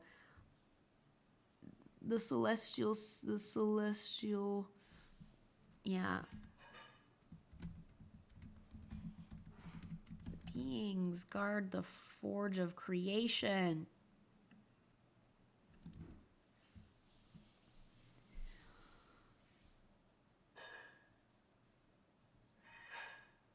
These celestial beings, drop the E there, guard the forge of creation.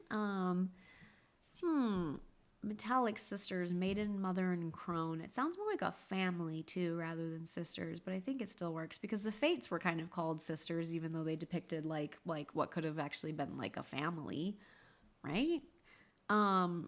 Argent is a good archaic word for silver. You are so right. Should we say argent mother? Is that like weird? Are people not gonna get it? Why don't we just say silver for now?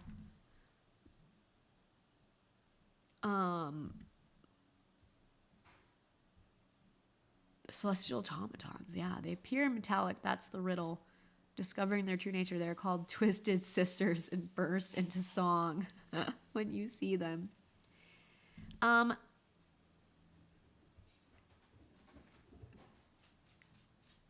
might say like the lair of the bronze maiden, the silver mother, and the void metal crone. The three sisters protect the sacred forge when anything can be made real. Can the characters overcome the sisters and use the forge for their own ends? I'm going to just say, like, insert more flavor here because it's like we don't want to have this be repeating what this says. And, like, we're presenting the idea of what these, I'm just going to bring this into alignment here too. The silver mother and the void metal crone.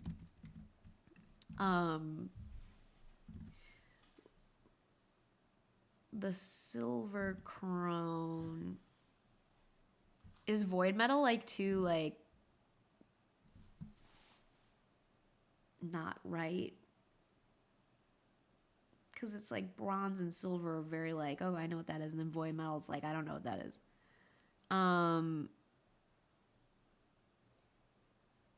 LeBron James. That meme is great. I express myself purely through memes at this point, either memes or Napoleon Dynamite references. Yeah, void metal, obsidian. Wait, but obsidian's not a metal. We have to make it metal. Chrome, platinum. I mean, chrome is cool. I feel like chrome is more understandable to me than platinum. But it sounds a little anachronistic. Chrome. What's another kind of I mean, we could say mithril. We did originally have her say like star metal, or we could say the adamantine crone. Is adamantine is kind of like in some ways star metal. I like it better than mithril because mithril sounds like too Lord of the Rings to me in a way. I don't know. I hate to say it, but mithril sounds like mithril to me has like a good and benevolent feeling to it, and like adamantine to me has a more wicked, possibly spiked, like the armor of Sauron type thing. Leaden. Would that work? And the leaden crone. That's cool. Leaden crone. That actually sounds cool. That makes it sound like way more eldritch than I was originally thinking. What do you guys think? I'm between adamantine and leaden. And the leaden crone. I kind of like leaden. It's more like down to earth. It's more like, it feels more real.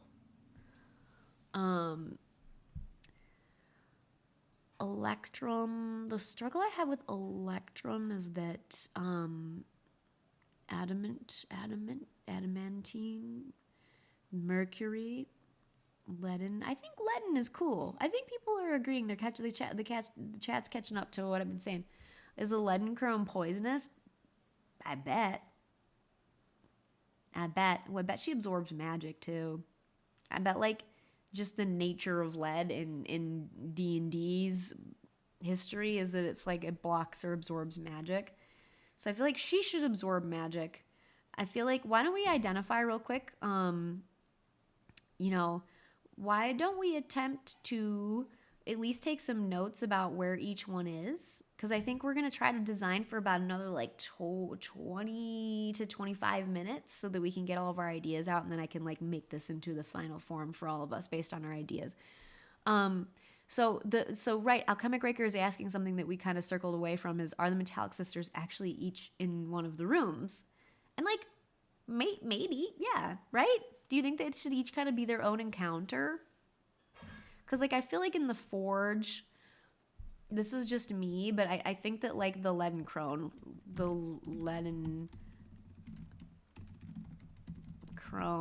resides here. She absorbs magic. Like this room has an absorptive feeling to me, both light and magic, and because of the nature of lead, and also I think the Leaden Crone sounds kind of like the bossest of the bosses. Okay, so then so we have the other two. We have the bronze maiden, who I think is linked to the sun. And what kind of room would we give her? Yeah, do we want them to be epic fights? I don't know. Do we? Do we want them to all be an epic fight? Not necessarily. I think we want them to be like encounters or challenges to overcome. Are the Metallic Sisters actually the rooms themselves? Maybe. But they were created on the Forge, so I think they are beings in a way based on the lore we originally worked up. Encounter suggestion earlier, the flesh father, a figure, an extraplanar figure crashing into the dungeon. Yeah, maybe. Yeah, maybe. But who did create them? Who knows? But I like the focus on the Metallic Sisters as a thing.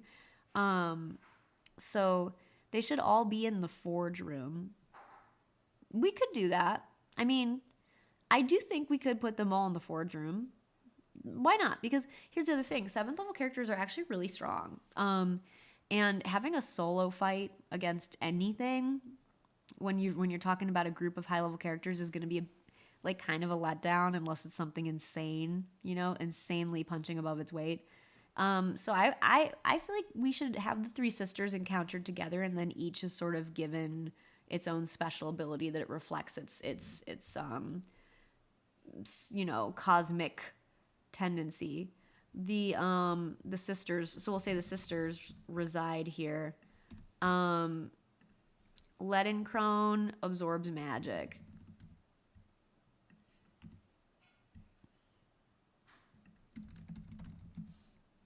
Leaden Crone absorbs magic. The bronze maiden, what does she do? Does she have sun, does she shoot fire because she's the sun associated? Oh, Geek Preacher, DMing the World Geek Preacher. I don't know if it's Than or John or Derek the Geek Preacher who are in the chat, but one of them is, and it's very dark space. Yeah, it kind of is, isn't it? It's sort of inspiring. So the maid is sun themed. Yeah, the bronze maid. Does she charm the party, or does she blast them or hit them with light? I feel like she's kind of associated with fire magic, and maybe I feel like she might need to be the damage dealer of the party. I think she needs to be the damage dealer. So we'll just say absorbs magic. So shoots fire. We'll just say that. And then the Silver Mother, what does she do? So how do we tie her to the moon? I'm so sniffly still, sorry.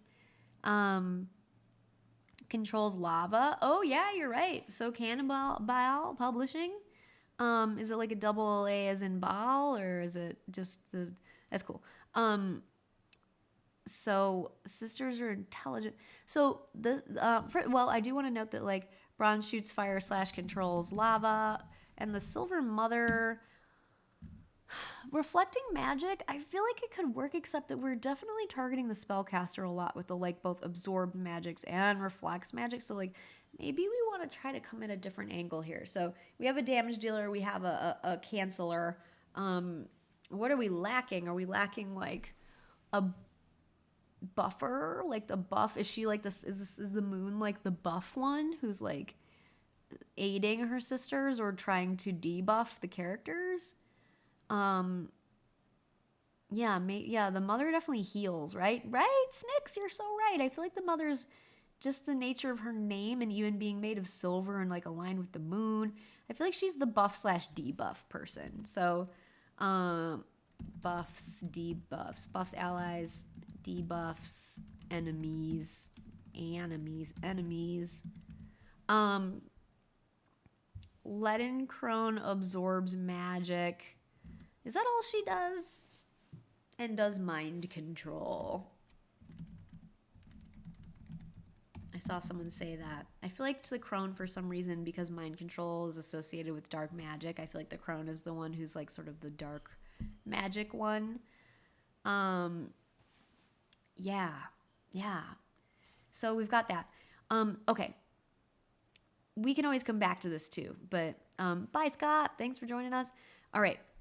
Let's try to come up with a few more rooms here. So we've got the magic lightning rods in 5. What's that? Oh, that's cool because that's like a transitional looking room. So that could just be like a hazard or a barrier. Magic lightning rods. I wonder if I just have to expand this out a little bit. It doesn't look good, but it's just a note so we remember what's going on. Awesome. So magic lightning rods. We're gonna call this room like something of a hazard slash trap.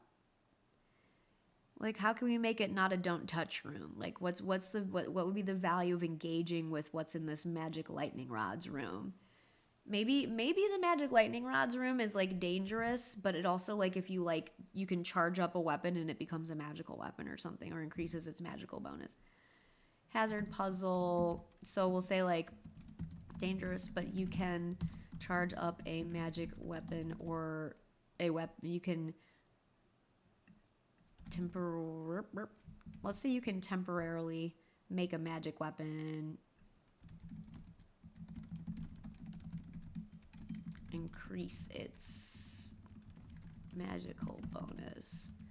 Maybe we can even hide like a wand of lightning bolt in one of the rods. Like if the players like bother to try to fuss with these things enough to like break one open or something, there's a wand of lightning bolts in one of them. Is this a steampunk dungeon? I guess a little bit, right? Cool. Remove the path between 3 and 7. You still have plenty of looping paths, and it makes room 5 something that has to be traversed if they take an obvious path. Ooh, okay, 3 and 7. So do like this. We could do that. Yeah, I think we could do that. We could do that. Is this segment too? It's not too linear. Yeah. That's cool. Yeah, so it requires the traversal of Area 5, or it encourages it. Oops. Why can't I get that to work? There we go. Do we do that? Because, like, I don't want rooms to be forced to be traversed. Because that does feel a little bit like Cattle Slide. Like, if the characters decide to go around it, Let's leave the loop for now. I totally see where you're coming from, but I do want the characters to have the choice in whether to engage with this room or not, because it has benefits if they do. So I don't want them to be like forced to go through this room. Yeah. So I think we're gonna just do this. This Knights of the Last Call. I just like this new layout. This is not the final layout. This is the draft. I'm gonna make an actual map here with real rooms. Unless you're talking about changing the pathway. Keys and locked doors, possibly so. Okay. Let me see. Complete but hard to traverse. I can unpower some defenses. Yeah. Collapsed tunnel between 3 and 7 so they know that there's a path if they want to port through it. Possibly. Yeah, I'll put a note that we might do like once I draw the map out, it might make it a little bit more obvious to me like how the best way to do this is. So I'll just put a note of like maybe it's collapsed, we'll say maybe. And bear in mind too, digging it out and stuff is like possible but not necessarily thrilling, and it's the group is going to probably only have access to one tier 4 spell. So Pass Wall is a potential option there, but I think it's a rare choice because there's so many other cool things to choose. Like, there's a lot of competition for what spells to choose, and so it could be a Pass Wall target, but I don't know if it's ideal. So yeah, the room 2 slaves tea room living quarters, are there going to be like, either automatons or indentured workers here that are forced to live here and work? Maybe one of the rooms is a library. Ooh, I like that, Aviv. Why don't we say that room 2 or something? Like, I feel like a library room is like an interesting room that can explain some lore, and let's make room 2 like the library, the lore room. And it's fitting that perhaps like a bookshelf in there is what turns into the secret passage. So we'll say like library, like even the let's call it the schematics room. Secret door, and then we'll say it's like behind a bookshelf. Are there like, is there treasure in here? Is there like treasure? Is there like scrolls? It's kind of a thing I do a lot in library like rooms, but we could consider it. So we'll say schematics. I don't know why I always keep putting so dross. All right, so that's room 2. We've still got a bit more time. The Arcane Library. Naming the sisters something like from the Ring of Nibelung, protecting the magic Wogleim, Welgund, and Flosshild. Maybe. I'll look into that more. Flosshild. That does kind of crack me up because the word floss is in it, and that's for your teeth. I don't know. Well, I'll look into it. Schematics for a Mac. Oh, that could be cool. Like schematics makes up. Golem instructions. Good call, Pablo. Let's do that. Let's have the treasure be Golem instructions. Yeah, cool. Okay, so 3, we actually have room 3 sort of, we thought maybe we would make this like the Rheingold, which as far as I understand is like a difficult choice room. There's the idea that you have to sacrifice something treasured to get treasure. Do we have any ideas on like, is there an NPC in here that sort of like you may have like, is there one thing we do lack in this dungeon is like an NPC to engage with. So formula to forge a wish from Rheingold in the Black Hole Forge.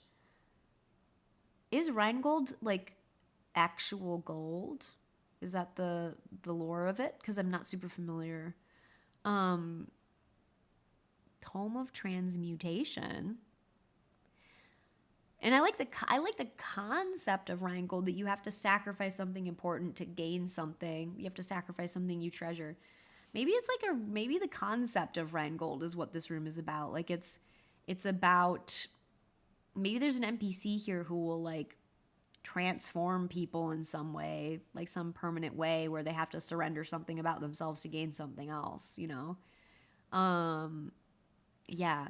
Let's at least write down some notes for that. But like, is this like literal or concept?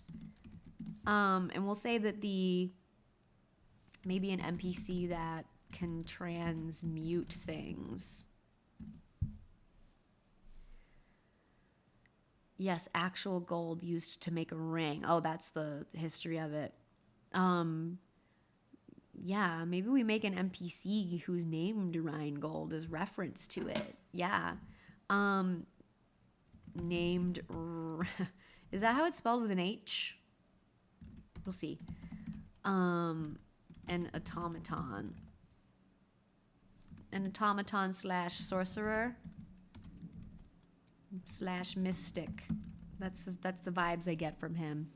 Yeah, it's the whole, maybe it's the Paul Atreides, like, put your hand in the box. Yeah, we'll try to make an interesting NPC who's like fun to engage with in here. That's a cool idea, like a tinkerer, maybe a sorceress. Yeah, a tinkerer. a metallurgist. Okay. What about concepts for other rooms? We've still got the entrance. We still have 2 rooms that we haven't fully defined, which is room 4 and room 1. We have an entrance into room 1. Is there something special about the entrance? Yeah, the Gom Jabbar. That's what it's called. That's right. A sorcerer turned into an automaton. Can one be? Maybe one can be turned into such. In 4 is living spaces. Maybe are there other NPCs that we would need to put in here? Is it like maybe room 4 is like where there are automatons who like worship the sisters as like godly beings, and they're in there doing their like ritualistic, prayer or something. Is it weird that we're turning them into a cult? Is everything a cult? Everything's always a cult. Andrew's saying an observatory or a planetarium. I like that. I think that we could consider that. One thing I worry about is that we have a lot of passive type rooms, because one thing I worry about is that like the schematics room and a planetarium room being branching almost directly off of room 1 in that early into that loop might be a little too repetitive. So I want to think of something that has a little bit more active nature to it. More robos. Why don't we, because like I like somebody did say like this could be a room where there are creatures living, and I like the idea that this is a sort of cult. Yeah. Noah Hark is saying yes, everything ends up being a cult. It's an RPG trope for a reason. A metal cult. We can try to keep it from being cult-like. It could just be that they're like just the tenders, the people who tend this place. So, let's say like automaton,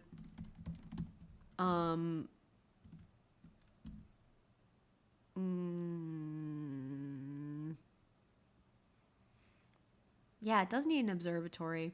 Maybe this schematic room, it'll be like books or like documents and an observatory.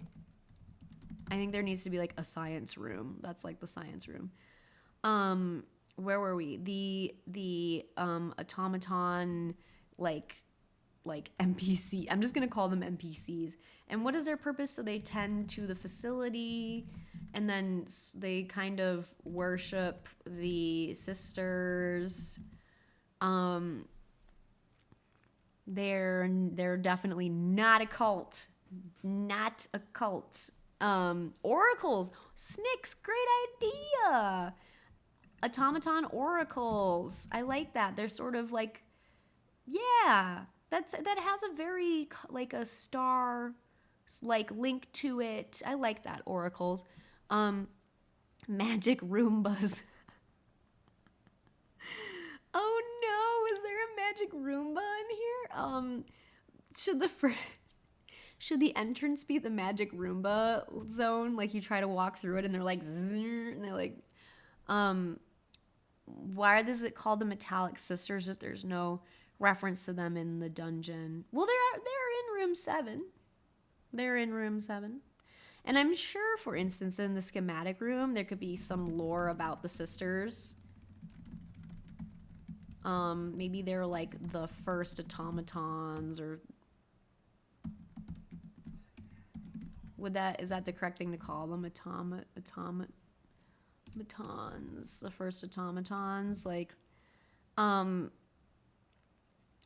the automaton oracles are made from broken magic items. Alchemic Raker is coming in swinging during this. We've got some really cool ideas. Yeah. Worship the sisters, not a cult. Made of broken magic items. That could be cool. You could like pry a magic item off of them. Several are still usable. Automata is plural. Huh, you're right. Automata. Automata. Well, I might have spelled that wrong. The Lost Ballad. Automatrons. Wow, automatron. Wow, I actually can't say it. It sounds like the original word. All are made by the forge and all serve the forge. Ooh, maybe they worship the forge, not the sisters. Duh, you're right. You're so right. The forge is the. They should worship the forge, not the sisters. The sisters are the forge's guardian. Okay, treasure could be random roll. And then the only thing, okay, so the only room we really have left to concept out is the entrance. And I want us to, I have to go shortly because I actually have an appointment, but I want to stay on long enough for us to concept the entrance. Like, what, so the entrance, what should we, actually sometimes entrances are the hardest thing to write because you're like, do you set up, like, how do you convey what this place is about? Like, can someone just walk right in? Like, is there something that's trying to keep them out? But at the same time, you don't want something that's going to prevent them from entering the dungeon if they fail the check or something, or fail to get in. So maybe there's like, what is it about the entrance the entrance room that we can make interesting? The floor is lava. The entrance is an archaic reception area. I kind of like that, actually. I haven't done something like that. So like archaic reception area. Yeah, maybe something, the entrance is a tomb. Yeah, I mean, I do like archaic reception area, but it is a little bit silly too, and maybe we're trying to convey a bit more gravity, especially because the characters are about to encounter a few NPCs who could come off as silly. So maybe we should try to bring it back to a little bit more gravity. Gravity. Maybe it's a gravity well. Maybe what's special about this room is that you like get pulled into it and there's some kind of cosmic element to it. You have to figure out how to get out of the gravity well in order to move through this room. Could that work? Let's look at our map. It does branch into two directions. Maybe there's like a gravity type situation where the more you try to move toward an object, like, or away from an object, the more you move toward it. And the trick is that you have to learn how to, like, you have to move away from it. That's a little easy, though. And, yeah, a black hole, heavy feet. A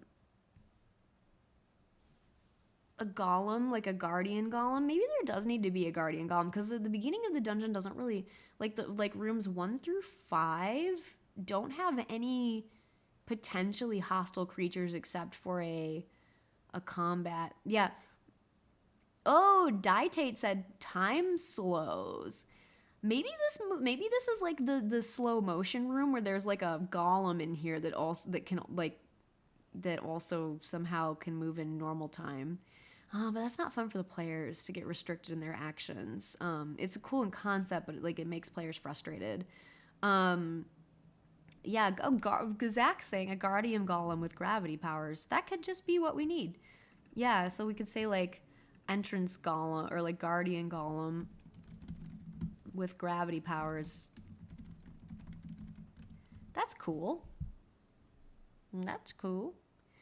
Yeah, I mean, an entrance sort of feels like it needs something that sets up the tone of the dungeon. It's usually just, I mean, in a short dungeon like this, if it's just empty, it's a little bit like, okay, did this room even need to be here then? Like, magnetized iron golem. I like that. I love magnetized stuff. I love it. But do we need to, like, okay, here's a question. We could go either way. Magnetized, like a magnetized guy, or like a cosmic black hole type guy. And I do feel like we see less of the black hole guy type stuff, so we might want to stick to that. Yeah, and maybe he has reverse gravity powers too. That would be funny. Can reverse gravity. Spikes on ceiling. Because he's like, reverse gravity, and they all fall into a bunch of spikes. Mean. I like that. The golem is a receptionist. Room 2 could have a creepy librarian automaton that attacks if the PCs are loud. That's funny. That's a fun extra. I just like it. NPC automaton that attacks if but is otherwise passive. That's fun. I think that's fun. Lava ceiling. Oh, lava ceiling. That's scary. You just fall into the lava. I don't want to spring the lava on them too soon, but do we need hints at the lava? I don't know. Dave. Oh, hey, Dave, by the way, Dave. Dave, I saw you at GaryCon and like 6 times, but you were like 20 steps away from me, and I never had the chance to say hi to you, and I feel really bad about that. So I'm sorry I missed actually saying hi to you and hello. I did see you, so it was good to see you there. Spherical room to go with a lack of gravity? Because I'm also trying to think of magnetic hammers. Slap some tar bats in there and call it a day. I do love a good tar bat. We can always work with this one as well.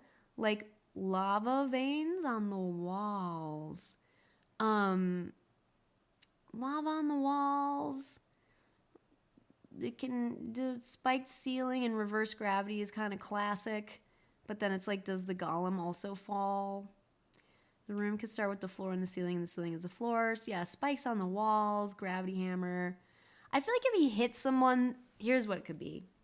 He has the gravity hammer, and if he hits you with it, your gravity reverses and you fall into the spiky ceiling. When he hits you with gravity hammer and you fall into spiky ceiling. What if everybody falls? It's a challenge to fix that. Then they're gonna have to start throwing ropes and using magic. Also, then you can't get to the door. You would have to figure out how to get to the door from the ceiling if he hits you with the gravity hammer.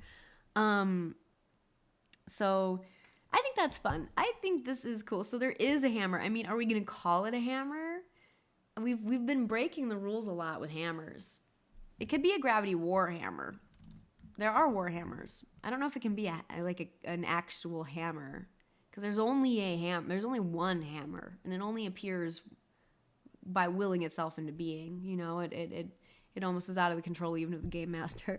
Double helix well, floats in the center.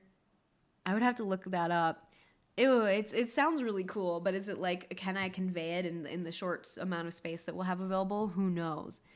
So I think, let's see is there anything else that we think we're missing from this dungeon before we finish our note taking and then I go off to formalize this for us? The ingot room. I do want to ask the chat, ingot room.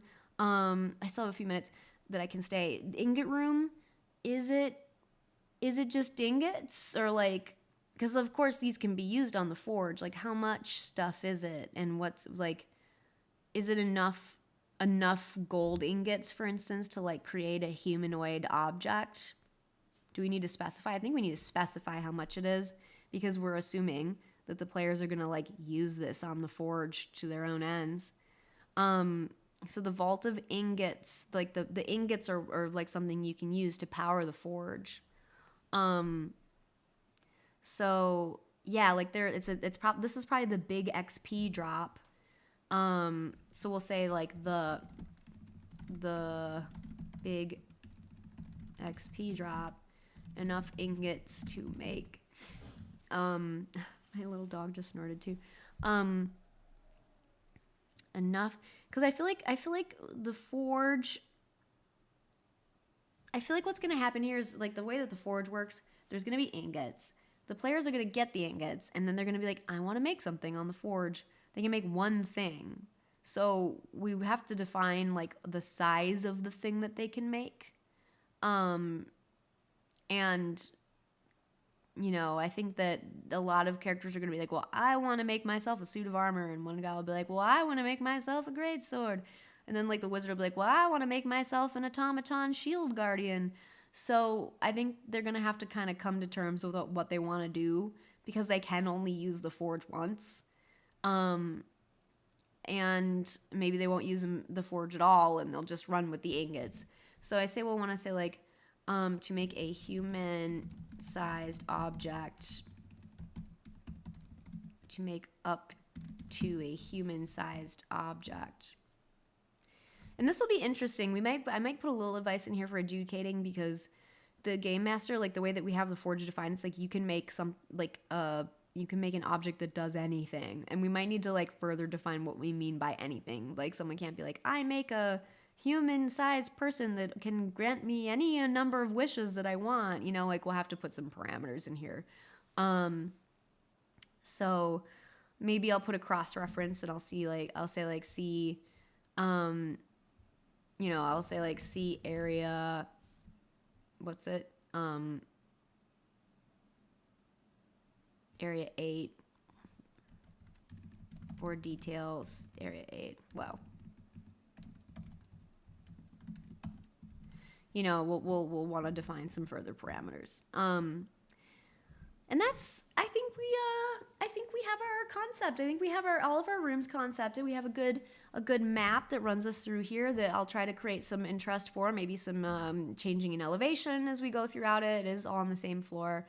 And I think we have a good thing here. So you all, we went about 2 hours, and that's a good run for drafting up a whole dungeon like this.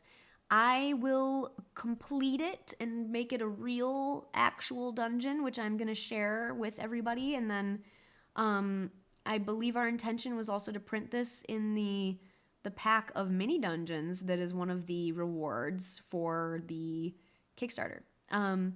Amerigo's asking, how do you open the secret door? Well, I'll take any advice on that if you all want to post comments too. Yeah. Because sadly I have to run today. I don't get to stay on as long as I wish I could. I've got a little bit of life coming at me. So we will figure out, definitely post comments after the fact, and I would love to take ideas for any other elements to this dungeon that people would like to share or see as I write it, which will probably take a little bit, a couple days, a few days probably. So y'all, thank you for improvising this whole cool dungeon with me, and I really appreciate you guys being here. We will catch you actually on Sunday for the class design. I'm going to close voting tonight, so vote if you want to choose what our spellcaster class is, and I'll catch you guys at that one. Okay, bye.